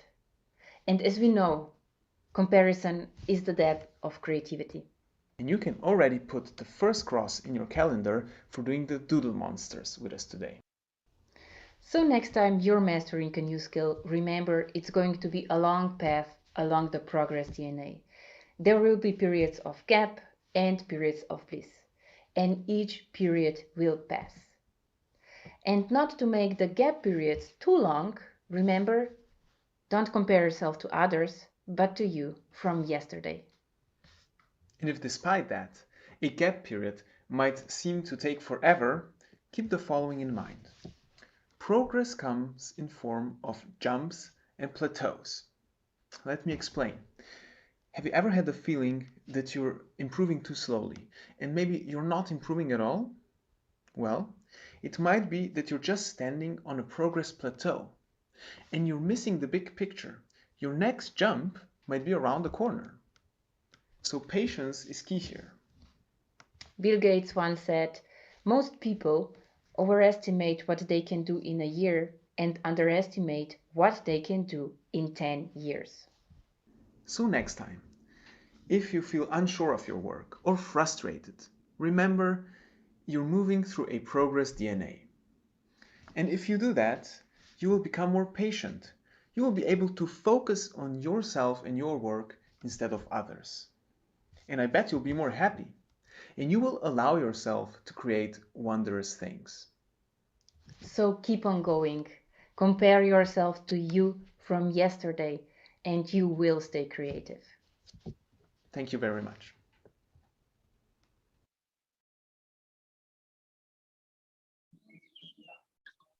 Thank you so much for the mind-blowingly creative talk, Sonia and Gasper. Here are my doodles. Let me show you.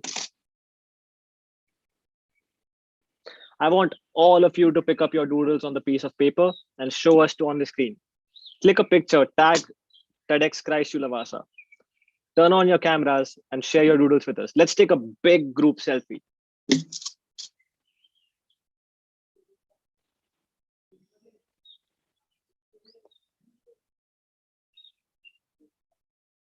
I just tried to create Casper here.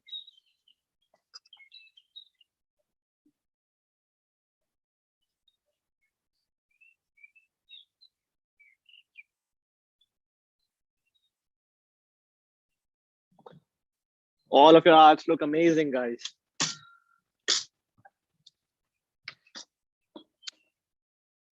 The event is sponsored by IDX India. Thank you, Gasper and Sonia. Doing a little bit of something every day is much more effective than doing a lot of something once in a while. Gasper and Sonia take us through the beautiful voyage of creative exploration and help us set healthy guidelines towards the involuntary habit of comparison. Comparison is a death of creativity, and rightly so. We are all special in our own unique ways. This moment begs me to paraphrase Einstein's famous quotes, which all of you must have heard, but I'm going to do it regardless. Everybody is a genius, but if you judge a fish by its ability to climb, it will live its whole life believing that it was stupid. So instead of comparing yourself with another being, compare yourself with a yester self.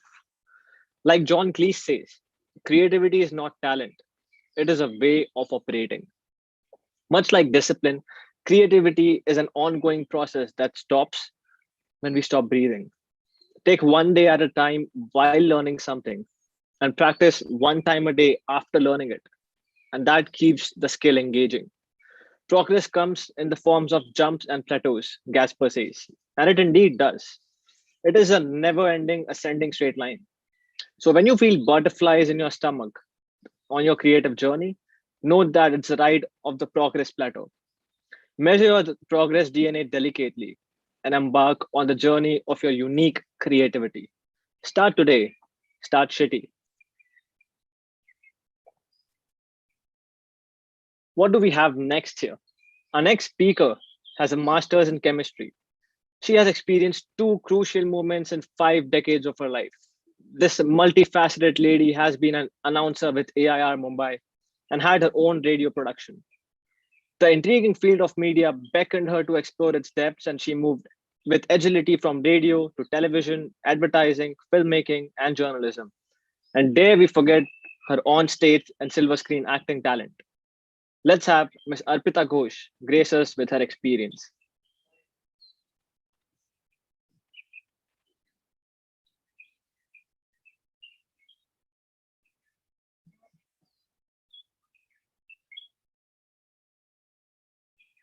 Good afternoon. I'm Arpita Ghosh, and I'm here to talk about transformation. The transformation that I have experienced in life. And my transformation has been more internal. And today I would like to share about this transformation through my talk on body talks. Are we listening? Sigmund Freud had said, unexpressed emotions will never die. They are buried alive and will come forth later in uglier ways. I came across this quote much later in life, but when I did, I could see the truth in it as I had experienced it in my own life.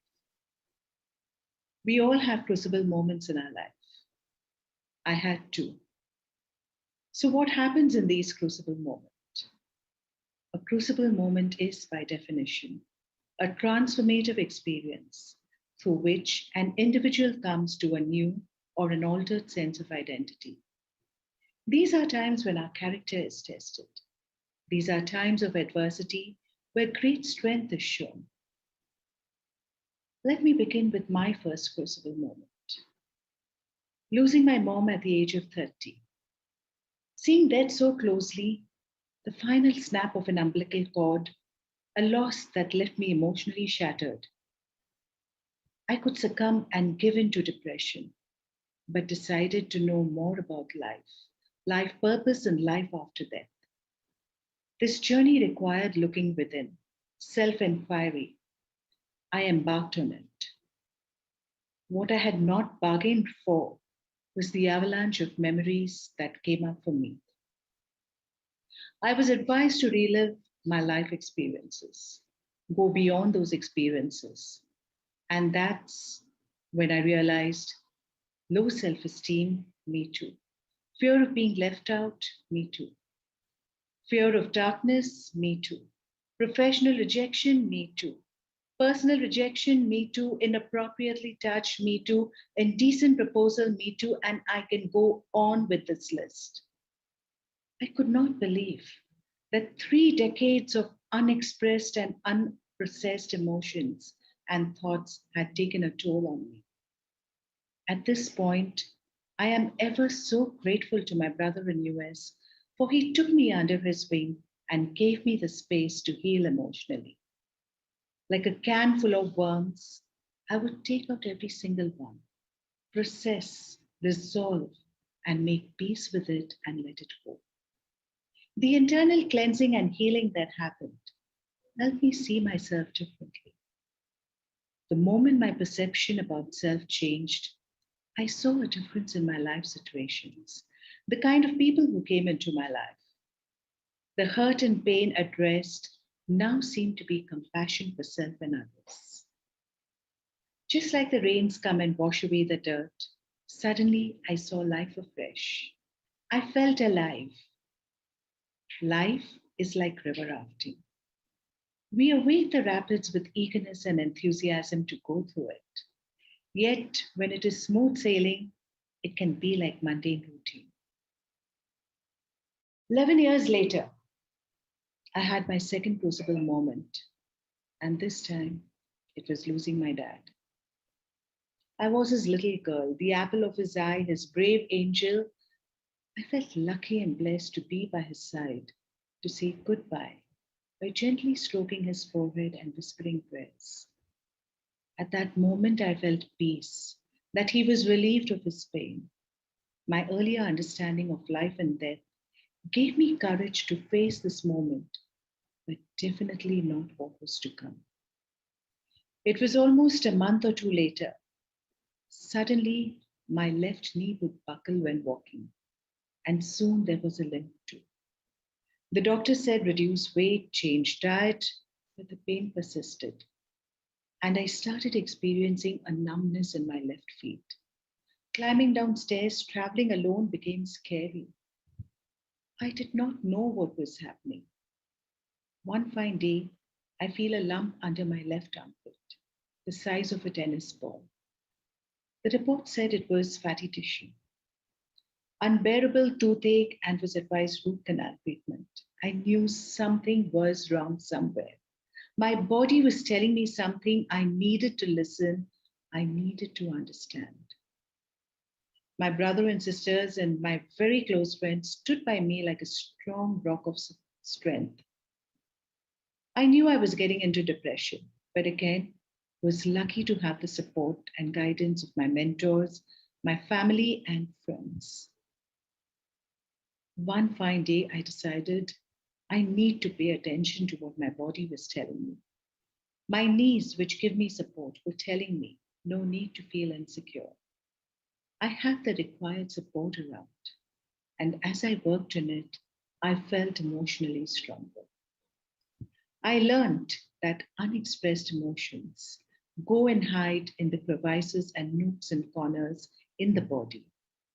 And every time a memory with similar emotion comes up, it results in aches and pains. When I paid attention to my body, I learned that mental and emotional stress, if not dealt with, can result in various diseases.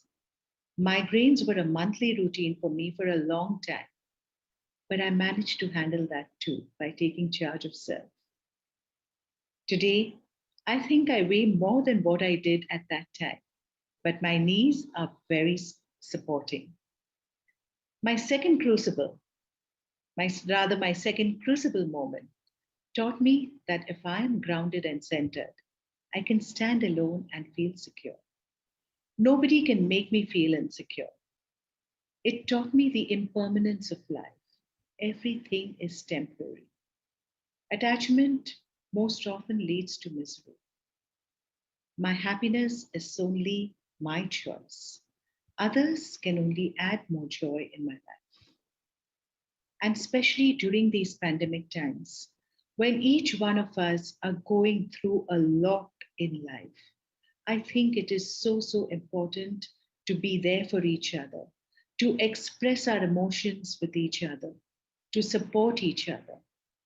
Because transformation for me was more internal, which translates to the outside as a beautiful experience. That's why, for me, life is beautiful. Smile. Smile from inside out and transform the world in it.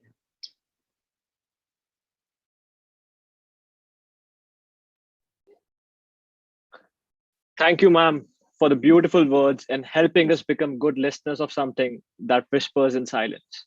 And honestly, are you listening? That was a beautiful portrayal of the inaudible whispers of our body. Our body is a battleground or a comfortable retreat, a prison we cannot get out of, or a release from everything that holds us down. It is everything you want and everything you don't, all depending upon how you treat it. The pain you feel today is a silent scream that you pay attention towards. And the fleeting emotions you cannot get hold of, that is what it represents. And eventually, when we sit down with ourselves and really listen, These painful episodes are nothing but milestones that you can look back at and observe your own growth, your own transformation. Thank you so much, ma'am. Okay, everybody, it's time for another activity. And I know all of you are lazy and don't want to go around anywhere and get another thing for me because Sahil, you're making us work a lot. So don't worry, I'm going to not make you do that. For the next activity, I'm going to give you a word and you can write down the first thing that comes to your mind when you hear that word. You can write it on the paper or the Padlet space that we have for you. And once you're all done, I'll give you a cue to show it on camera and we'll take a big group selfie. The first word is shoe, SHOE.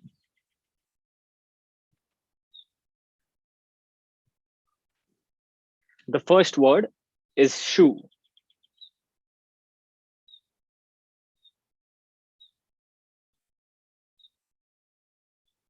The second word is ocean. And no, you cannot write wet.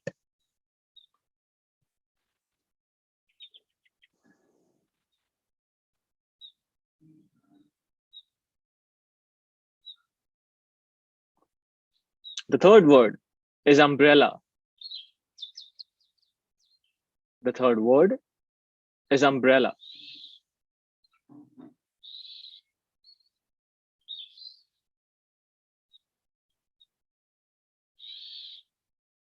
The fourth word is tea.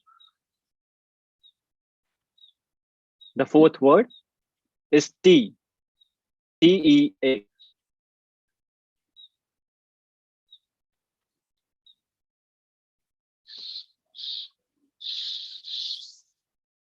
The fifth word is camera. The fifth word is camera.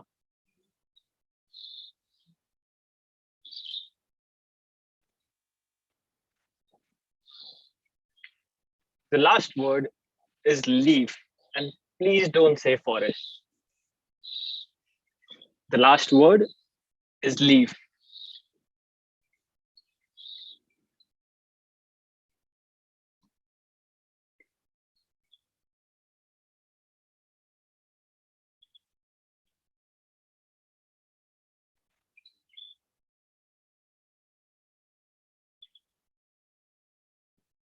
Okay, everyone, I want all of you to show me the words that you've written on your camera screen.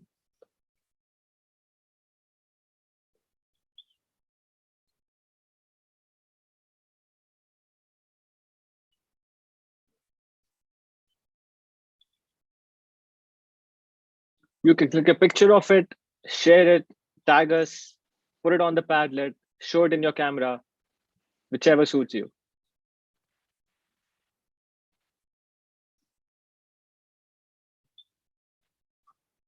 Okay, everyone, are we ready for the next speaker? If yes, attention, everybody. Because who we have next has a lifetime's experience and discipline. He's a dynamic leader who commanded 270 Engineer Regiment from January 1987 to December 1989 during Operation Pawan. He later rose to the rank of Major General. He is also a proud recipient of a Sister Seva Medal and has been an inspiration to officers and men under his command. He has led by example to live the motto of service before self. Let me welcome Major General Lal Ram Rakhiani.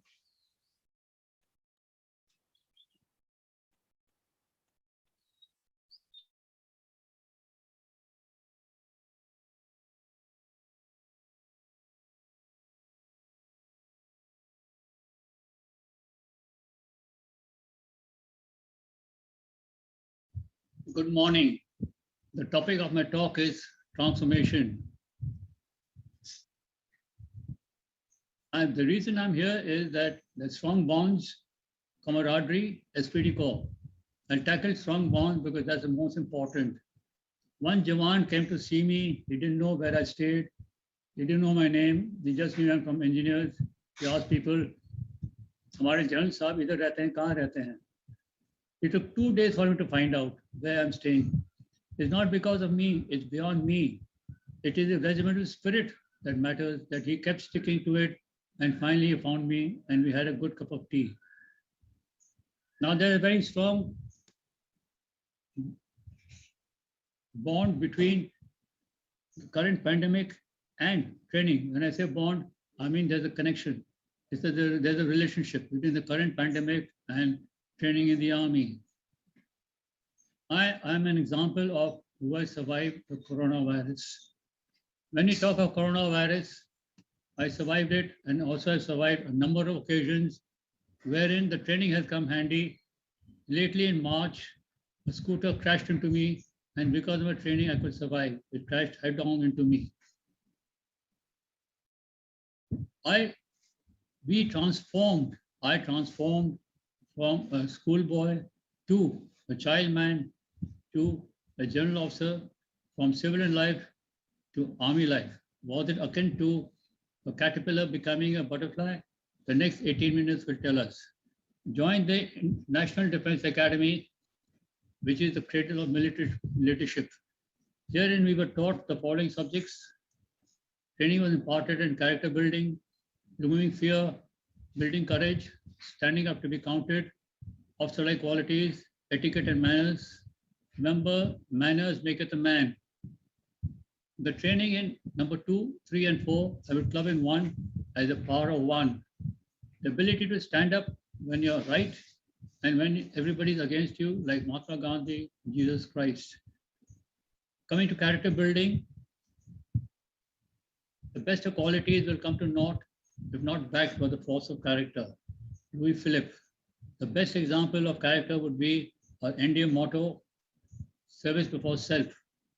A very, very powerful message. Then we have the 3D, discipline, drive, and determination. Drive and determination came to me much later, discipline. It reminds me of Lord and Alfred Tennyson's poem, which says, the charge of the Light Brigade, ours not to reason why, ours but to do and die. How was fear removed? All of us had to box. When you got a black eye, you saw the rainbow colors free. Then we stepped on horse riding. Suddenly you became a couple of stories tall. The ultimate was jumping out from the 10-meter platform in the swimming pool. The swimming pool looked like a matchbox. Extreme courage, extreme determination, and extreme grit, persistence, and perseverance. After 3 years of training at the National Defense Academy, moved on to the Indian Military Academy. The Indian Military Academy is located at Dehradun. From a cadet, we became a gentleman cadet. Reminded me of Galahad, who laid down his cloak for a lady to cross over. After 1 year of intensive training at the Indian Military Academy, we passed out to the hallowed portals of the Chetwood Hall. You can see it in the picture, the parade taking place and the helicopters dropping rose petals. On the steps is inscribed the Chetwood motto, the safety, honor, and welfare of your country comes first, always and every time. The honor, welfare, and comfort of the men you command come next. Your own ease, comfort, and safety come last, always and every time. Another quote from the Bible. Whoever wants to be first must be the last of all and the servant of all. Mark 9.35. Got commissioned in the Bombay Sappers, part of the Corps of Engineers. Became an officer and a gentleman. 3 quotations stood me by throughout my complete service. The NDA motto, service before self, the Chetwood motto, and the quote from the Bible, servant leadership. Came to the College of Military Engineering. Was trained in combat engineering tasks, handling of mines, construction of bridges, roads and tracks, field defenses, water supply. At the end of the year's training, got posted to a unit in a high altitude area. Interlude did the commando course. The commando course is one of the toughest courses. If I say one, it was understatement. In this course, a lot of officers were returned back to the unit. A lot of them are relegated to the survival of the fittest, Darwin theory. If I have to relate it to the pandemic, what does fittest mean? To me, it means immunity. So survival of the person who's got the highest immunity. The commando course lot of stress was laid on knowledge of the area. We were operating in the jungle area. How to survive there, what to eat, what not to eat, how to stay fit, stay hydrated. Drawing a parallel with the coronavirus, knowledge of the virus, how does it propagate, and how to protect yourself against the virus, and also to stay hydrated at all times.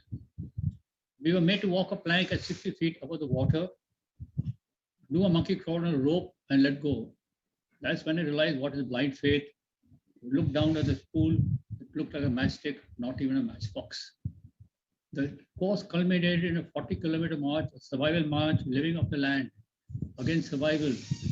It was extreme courage, extreme determination, extreme perseverance, and extreme grit. Came to a high altitude area. If you haven't lived it, you won't get it. Again, knowledge of the area was very important. We have to avoid frostbite and snow blindness. In the high altitude area, all our clothing was in layers to draw a parallel with the coronavirus, the pandemic. Your mask has to be layered, or you wear a double mask. Number two, wear a face shield, which is again a layering. Your fingers, your hands, you sanitize them and wear gloves. Came back to the same high altitude area after doing my degree course of 3 years at the College of Military Engineering. This time we had to construct a bridge, English bridge, a World War vintage. Was it taught at CME? No. How could it be? It was World War vintage 1. Every time we launched the bridge, the nose would dive down to the ground. We didn't know what to do. We'll put 1 support, 2 support, 3 supports. Then remember Winston Churchill, courage is moving from failure to failure without lack of enthusiasm. We increase the supports, again, same result. Serendipity. We need to have continuous support. How? By constructing a bridge down below and then launching it on top. The general officer remarked, "Lal, very constructed bridge." I said, "Sir, please give me 1 week." And sure, after 1 week, the bridge was constructed. Towards the end of my tenure, during the commanding officers conference, he said, "Lal, your mind is foggy." I looked outside and saw it was foggy and it was snowing outside. I said, "Sir, my mind is not foggy, it's foggy outside." All the other officers looked outside and said, and nodded their head. End of the conference. The CO quickly retorted, "I'll give you rope long enough to hang yourself." Being rash, immature, and reckless, I also retorted quickly, "Sir, please give me rope long enough so that we both can hang." I mean, it was my immaturity. I was a youngster then. Despite this, in spite of all this, I got posted as an instructor to the College of Military Engineering. Herein, my eyes opened wide. Where am I? A major. Where do I want to go? A major general. Stepped on the pedal of growth mindset. I saw 3 steps. Step 1, do well as a major and also do this staff college entrance exam and then go and do the course at Wellington at the Defense Services Staff College. Cleared the entrance exam, went to the staff college, met the cream of the Indian Army majors, stepped on the pedal of drive and determination. At this point was I had to survive, I had to do better than all others. Did well and got posted as a brigade major to brigade headquarters. Another prize posting. From here, I went to command my field company in a counter-insurgency area. This was a very remote area. The water was oily. We had to decantate it with alum overnight, run it to candle filter, and then boil it. Salt was a luxury here. We did a lot of engineering tasks, constructing field defenses. From here, moved on to the training center where I saw a raw recruit becoming a trained soldier. My gosh, it was a very, very satisfying tenure to see the molding of a raw recruit into a trained soldier. From here, moved on promotion to command my engineer regiment, the starter step 2, which is part of the Indian peacekeeping force. We had to disarm the Tamil Tigers peacefully, but somewhere down the line, the roles changed and we had to disarm them forcibly. It again became a counterinsurgency area. I saw 3 maxims in front of me. Maxim number 1, aap hain to hum hai, not hum hain to aap hain. It's the other way around. What is not. What is not is, take a step back, be detached, do not get yourself involved. Take ownership, rather complete ownership, like a shepherd herding his sheep at night, counting them every day. Similarly, with the men, make sure they are safe and sound every night. 3 beacons were know your system, the body, institute the body system, the 3 ends, norm, that is the corner, nishan, standard flag, the triangular, the tricolor flag, namak, you don't bite the hand that feeds you. In Hindi, जिस थाली में खाना खाते हो उसमें छेद नहीं करते हो. Last was the moral compass for myself. We were in a foreign country. To thine own self be true, and as night follows the day, you can't be false to any man. Who else could have written other than William Shakespeare? Seeing me, my officers also followed my role model. I ran the unit on the shoulders of my youngsters, and they did me proud. I got nominated for the Defense Management course, came to the College of Defense Management, did well, and stayed back as an instructor. Picked up the nuances of how to handle the civilian support staff. Moved on promotion as a chief engineer. There was a problem between the user, the builder, and us. There was a total breakdown of communication. I realized that communication has to be with, not to and at, and from the heart. With meaning you communicate at the level of the person you're talking to. If I talk to this person from Army, I talk to his level, Navy, Air Force, similarly. If I talk to the builder at his level, if I talk to my staff at their level. After this, once communication restored, everything went tickety-boo, everything was fine, and we did a good job at the Andamans. I instituted Chief Engineer's communication card for my staff for all categories, and they were distributed on 26 January and 15 August. Over a cup of high tea, photograph taken, given to them, and they were highly impressed. They were so happy, they were so well motivated, their self-respect went up. Others, for the others, there was incentive to do well and also emulate the people who had got the commendation card. Moved on to the posting directorate of the civilian, subordinate and officer cadre. Saw them at entry level and at retirement level. Caterpillar 2 and 3 turned into a butterfly. I also turned into a butterfly, but with a difference. My left arm or the left wing for the civilian, right arm or right wing with the military. Perfectly the art of listening. As you grow up senior in rank, you need to listen more and talk less. For me, I adopted 90% listening and 10% talking. Moved on promotion.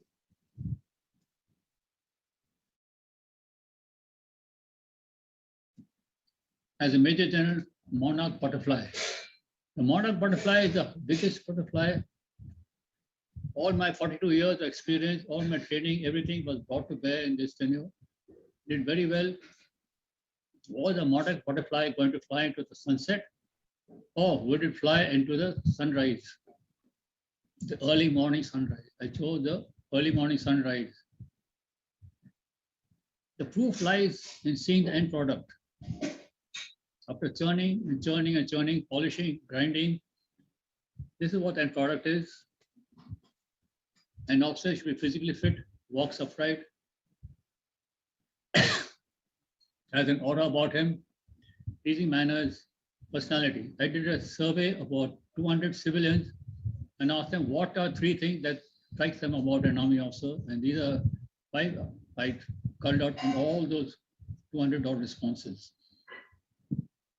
From here, we move on to what the takeaways. आप हैं तो हमें, out of the round, communicating with and from the heart. The power of failure. Learn to fail, but not fail to learn. Grit, persistence, and perseverance. The power of one. Ability to stand up for what is right and what you feel is right. Art of listening with all the senses and a good cup of tea to break the ice.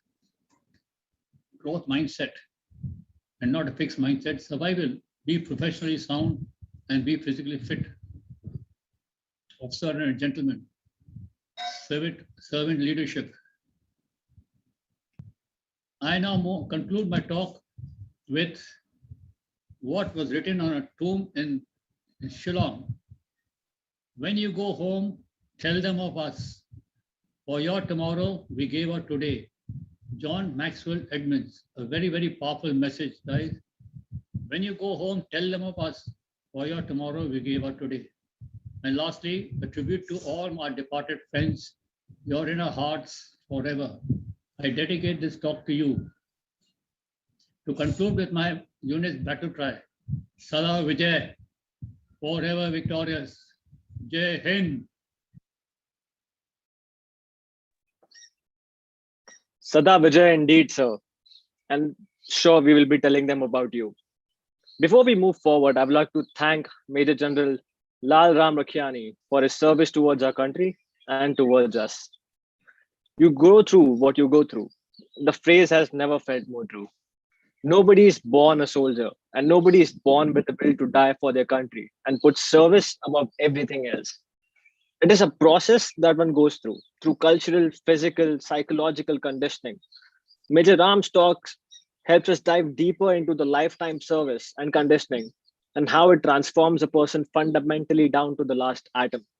It also shows us that transformation is not a one-time thing, but a continuous process. We need to work to become a better man, a better citizen, a courageous soldier, a selfless servant. But you also need to put in efforts to remain that way.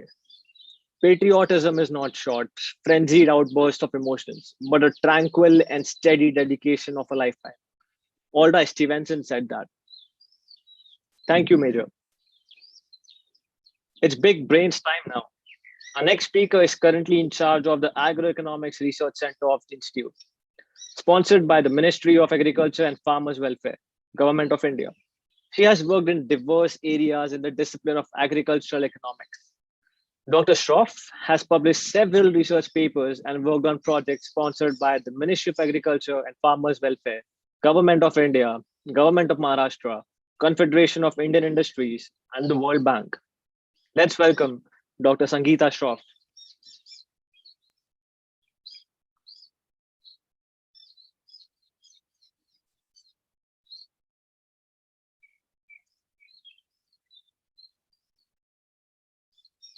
Hello friends, my name is Sangeeta Shroff and I'm here to talk on a topic, what ails the Indian economy.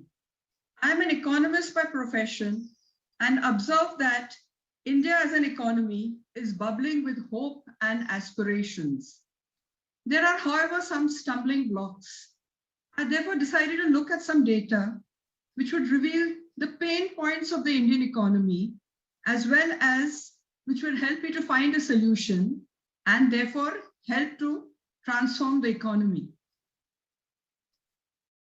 India, with a burgeoning population of 1.2 billion, is the second most populous country in the world and set to soon surpass China, which has the highest share. This alarming figure, which is a great cause of concern and poses major threats, has some positive trends too. Let us look at the age composition of India's population. When we look at the age composition, we find that by and large, India is a young country. What are the merits of the age composition of India's population? India has 41.1% of the population in the working age group, which brings about a low dependency ratio.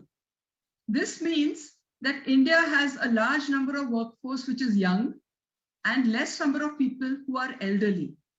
Therefore, we have more people to support less number of old persons. This is in contrast to developed countries which are characterized by low fertility and high life expectancy, which leads to high dependency rate as population in the workforce is low, while there are more elderly persons. However, in India, 40.4% of the population is in 5 to 24 years age group and hence in the educational age group. This age group comprises of 498 million persons, which can be a resource only if converted to human capital, or else it remains a curse.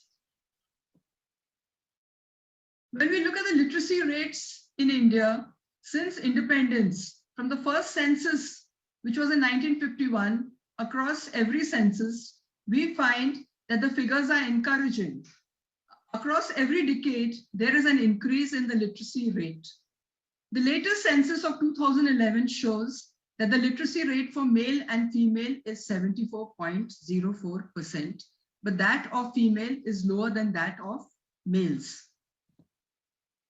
The literacy rate in India is lower than the world average of 86.3%.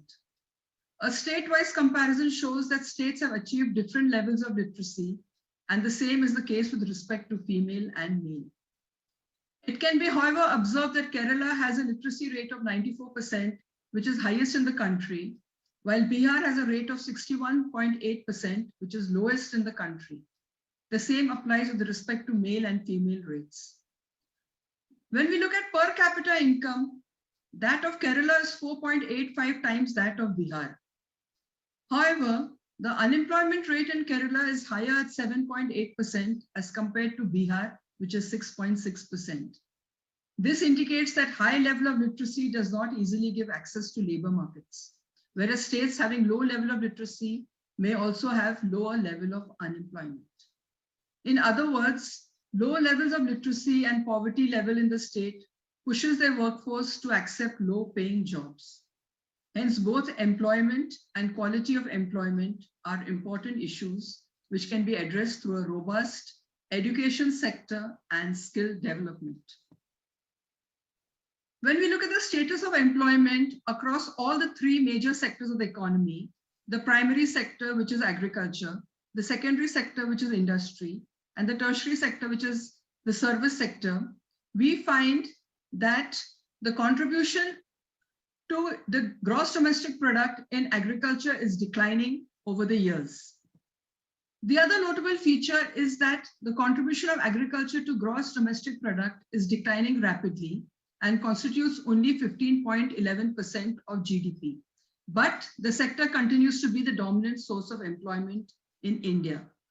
This clearly speaks of low productivity in the agricultural sector. The workforce that has moved out of agriculture has mostly moved to the service sector, which contributes 53.77% to GDP. The jobs in this sector are mostly casual in nature and in the unorganized sector. The industrial sector has been rather slow in absorbing labor, and till date, about 23.79% workforce are employed in this sector, contributing to 31.12% of gross domestic product. Hence, our Honorable Prime Minister says that we need measures like Make in India and Atmanirbhar Bharat, because such schemes, such measures will help to generate employment in the industrial sector, and our workforce will get suitable employment and skill development.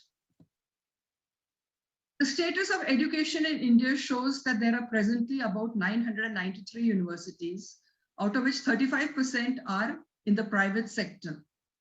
The gross enrollment ratio in higher education is 25.8%, considering the age group 18 to 23 years, which is below the global average of 36.79%. There are a number of factors responsible for low enrollment of higher education, out of which lack of finances is perhaps the most important.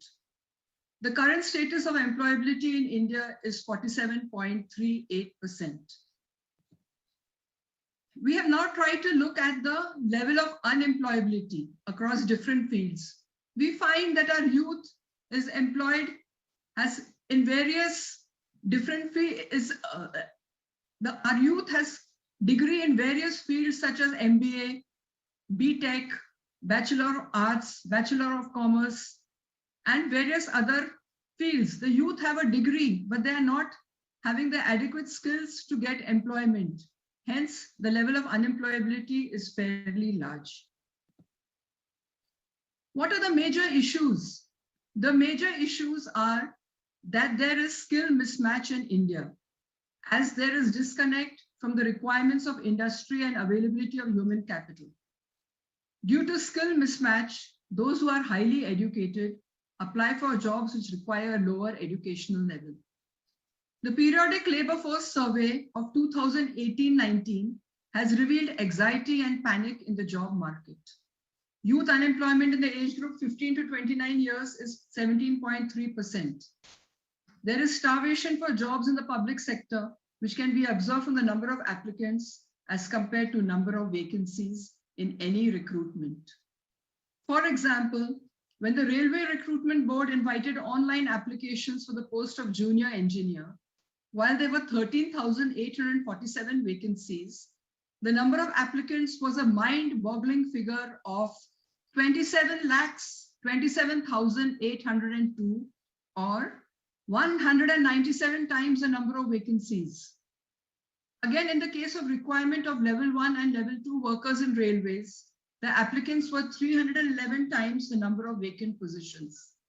This clearly reveals the sorry state of affairs among job seekers, especially for the organized public sector.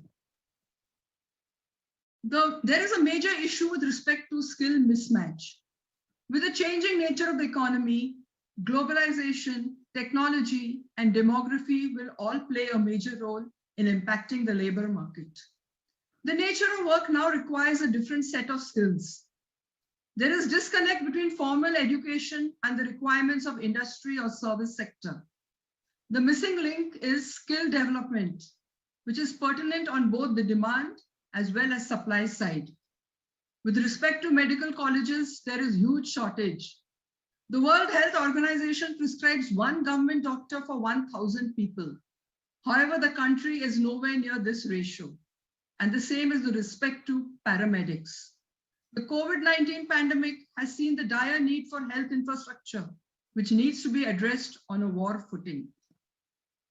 When we compare rural and urban differences with respect to availability of amenities, we find that there is a huge contrast. The infant mortality rate in rural areas is 38 per 1,000 live births, while in urban areas, it is lower at 23 per live births. The households using improved sanitation facilities is 36.7%, but much larger at 70.3% in urban areas. The households using clean fuel is as low as 24% in rural areas, whereas 80.6% in urban areas. The piped water in dwellings is 18% in rural areas, while it is 52% in urban areas. The per capita income in rural areas is less than half of urban areas, and literacy rates are also 20% lower. To transform the Indian economy, we need to make the rural sector an engine of growth. The former president, Honorable Dr. APJ Abdul Kalam, visualized PURA, Pura. What does it mean? What does it stand for? He refers to provision of urban amenities to rural areas. Honorable former president has been talking about Pura since the last 15 to 20 years. When this really happens, if rural infrastructure such as roads, electricity, sanitation, healthcare, internet, etc. is strengthened, then unemployment can be generated in rural areas and distress migration to urban areas will be curbed. The digital divide is a major problem which, when bridged, can certainly serve as a catalyst of growth and transformation for the Indian economy. The digital divide serves as a greater problem when the country is facing a pandemic caused by COVID-19, as a large section of the population is deprived of online education and other facilities. The above issues need to be urgently addressed. India's demographic dividend must capitalize. India must capitalize on the demographic dividend, which can even serve as a human resource to the world.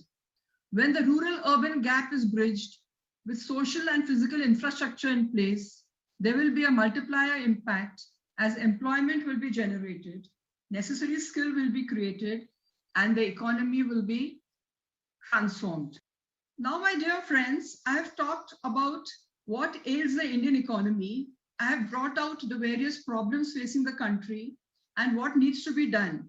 But this, however, does not mean that the government is complacent. The government is not at all complacent. The government is aware of the policy measures that are needed to bridge the gap between the rural and the urban sector, to reduce the digital divide. And of course, it has come out with schemes like Ujjwala Yojana so that more and more persons in the rural area get clean fuel, trying to increase the availability of drinking water and all facilities. So the government is very much aware of all the issues that are needed to transform the economy. The government is taking suitable measures. A large number of policy measures are put in this direction, but we have a long road ahead. However, when this really happens, we will definitely see India, which is full of hope and aspirations, as I keep saying, into a transformed economy. Thank you. Thank you so much, ma'am, for the very informative talk. That was really amazing. The first step towards solving any problem is recognizing that there is one. And while our country remains the youngest country with 356 million people being young citizens, it is yet to pass the milestone that says we are a country that has made the best use of the very resource that we have an abundance of. The recipe for a country's success consists of proactive policies by the government and the adherence of its laws by its citizens. We as individuals need to put our trust in the efforts in trying to bring about a change in the country's overall economic scenario by doing our own micro bits. Thank you so much, ma'am. Thank you so much. Next up, we have Mr. DJ Bangara.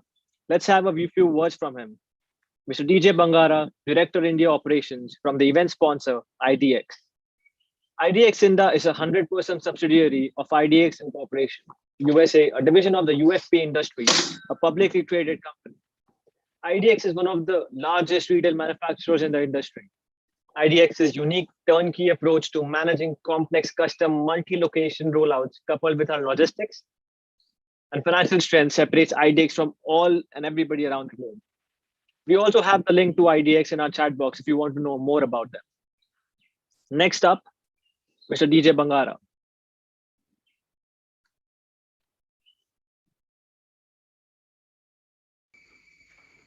Good evening, everybody. My name is DJ Bangara, and I head the India operations for IDX. We are a 100% subsidiary of IDX Corporation USA, and we are headquartered in Grand Rapids, Michigan.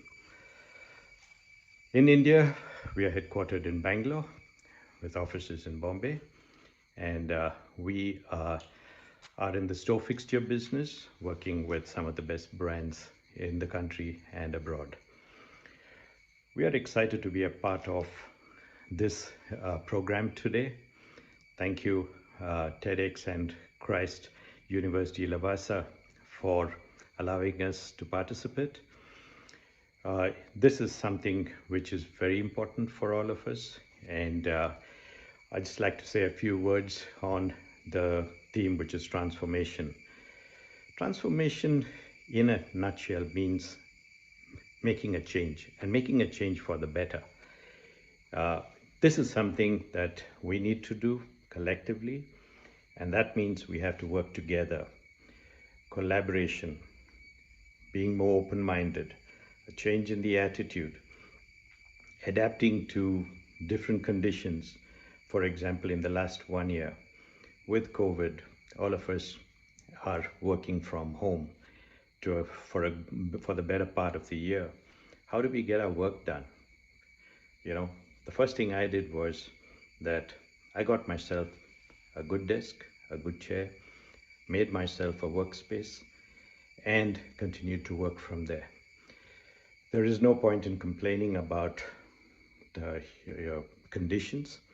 I'm actually, for the last 1 month, working out of a family farm property where connectivity is low, but it's available. So I've learned to work around it. So adapting to conditions, finally getting the job done, and eventually working towards winning. So thank you once again for allowing us to be a part of this show. Thank you for all the speakers, to the participants, and wishing you all great success in whatever you do. And remember, the key to success is going to be how good you are at transformation. So I'll sign off from IDX. Thank you once again.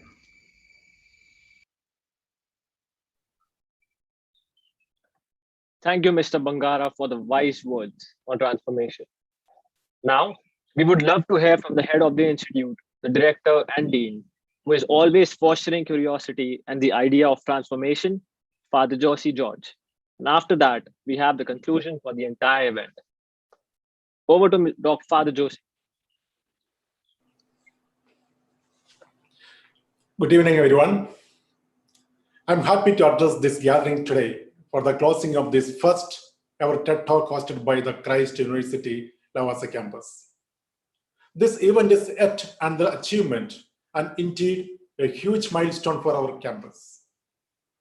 The planning and discussion for holding a TED Talk had been in the works for quite some time, but it was unfortunately put off due to the current pandemic situation. In the initial planning phases of this event, it was supposed to be an offline event where everybody gathered together on campus. Nevertheless, I am glad that we managed to make this happen online with an amazing audience and equally amazing speaker lineup. I would like to extend my heartfelt gratitude to all the speakers for sharing their insight and experiences with us. Thank you for taking the time out of this evening. And I am sure your words and presence have inspired many who tune in for this event. I would also like to extend my appreciation to the students group headed by Arpita Ghosh, who worked hard to put this TED Talk together. Thank you for all the hard work and effort. It has truly reflected in the success of the event. Keep up the good work. Without further ado, I conclude. Congratulations to all the organizers for pulling this off. Looking forward to many such endeavors in the future as well. Wish you all the very best. Thank you.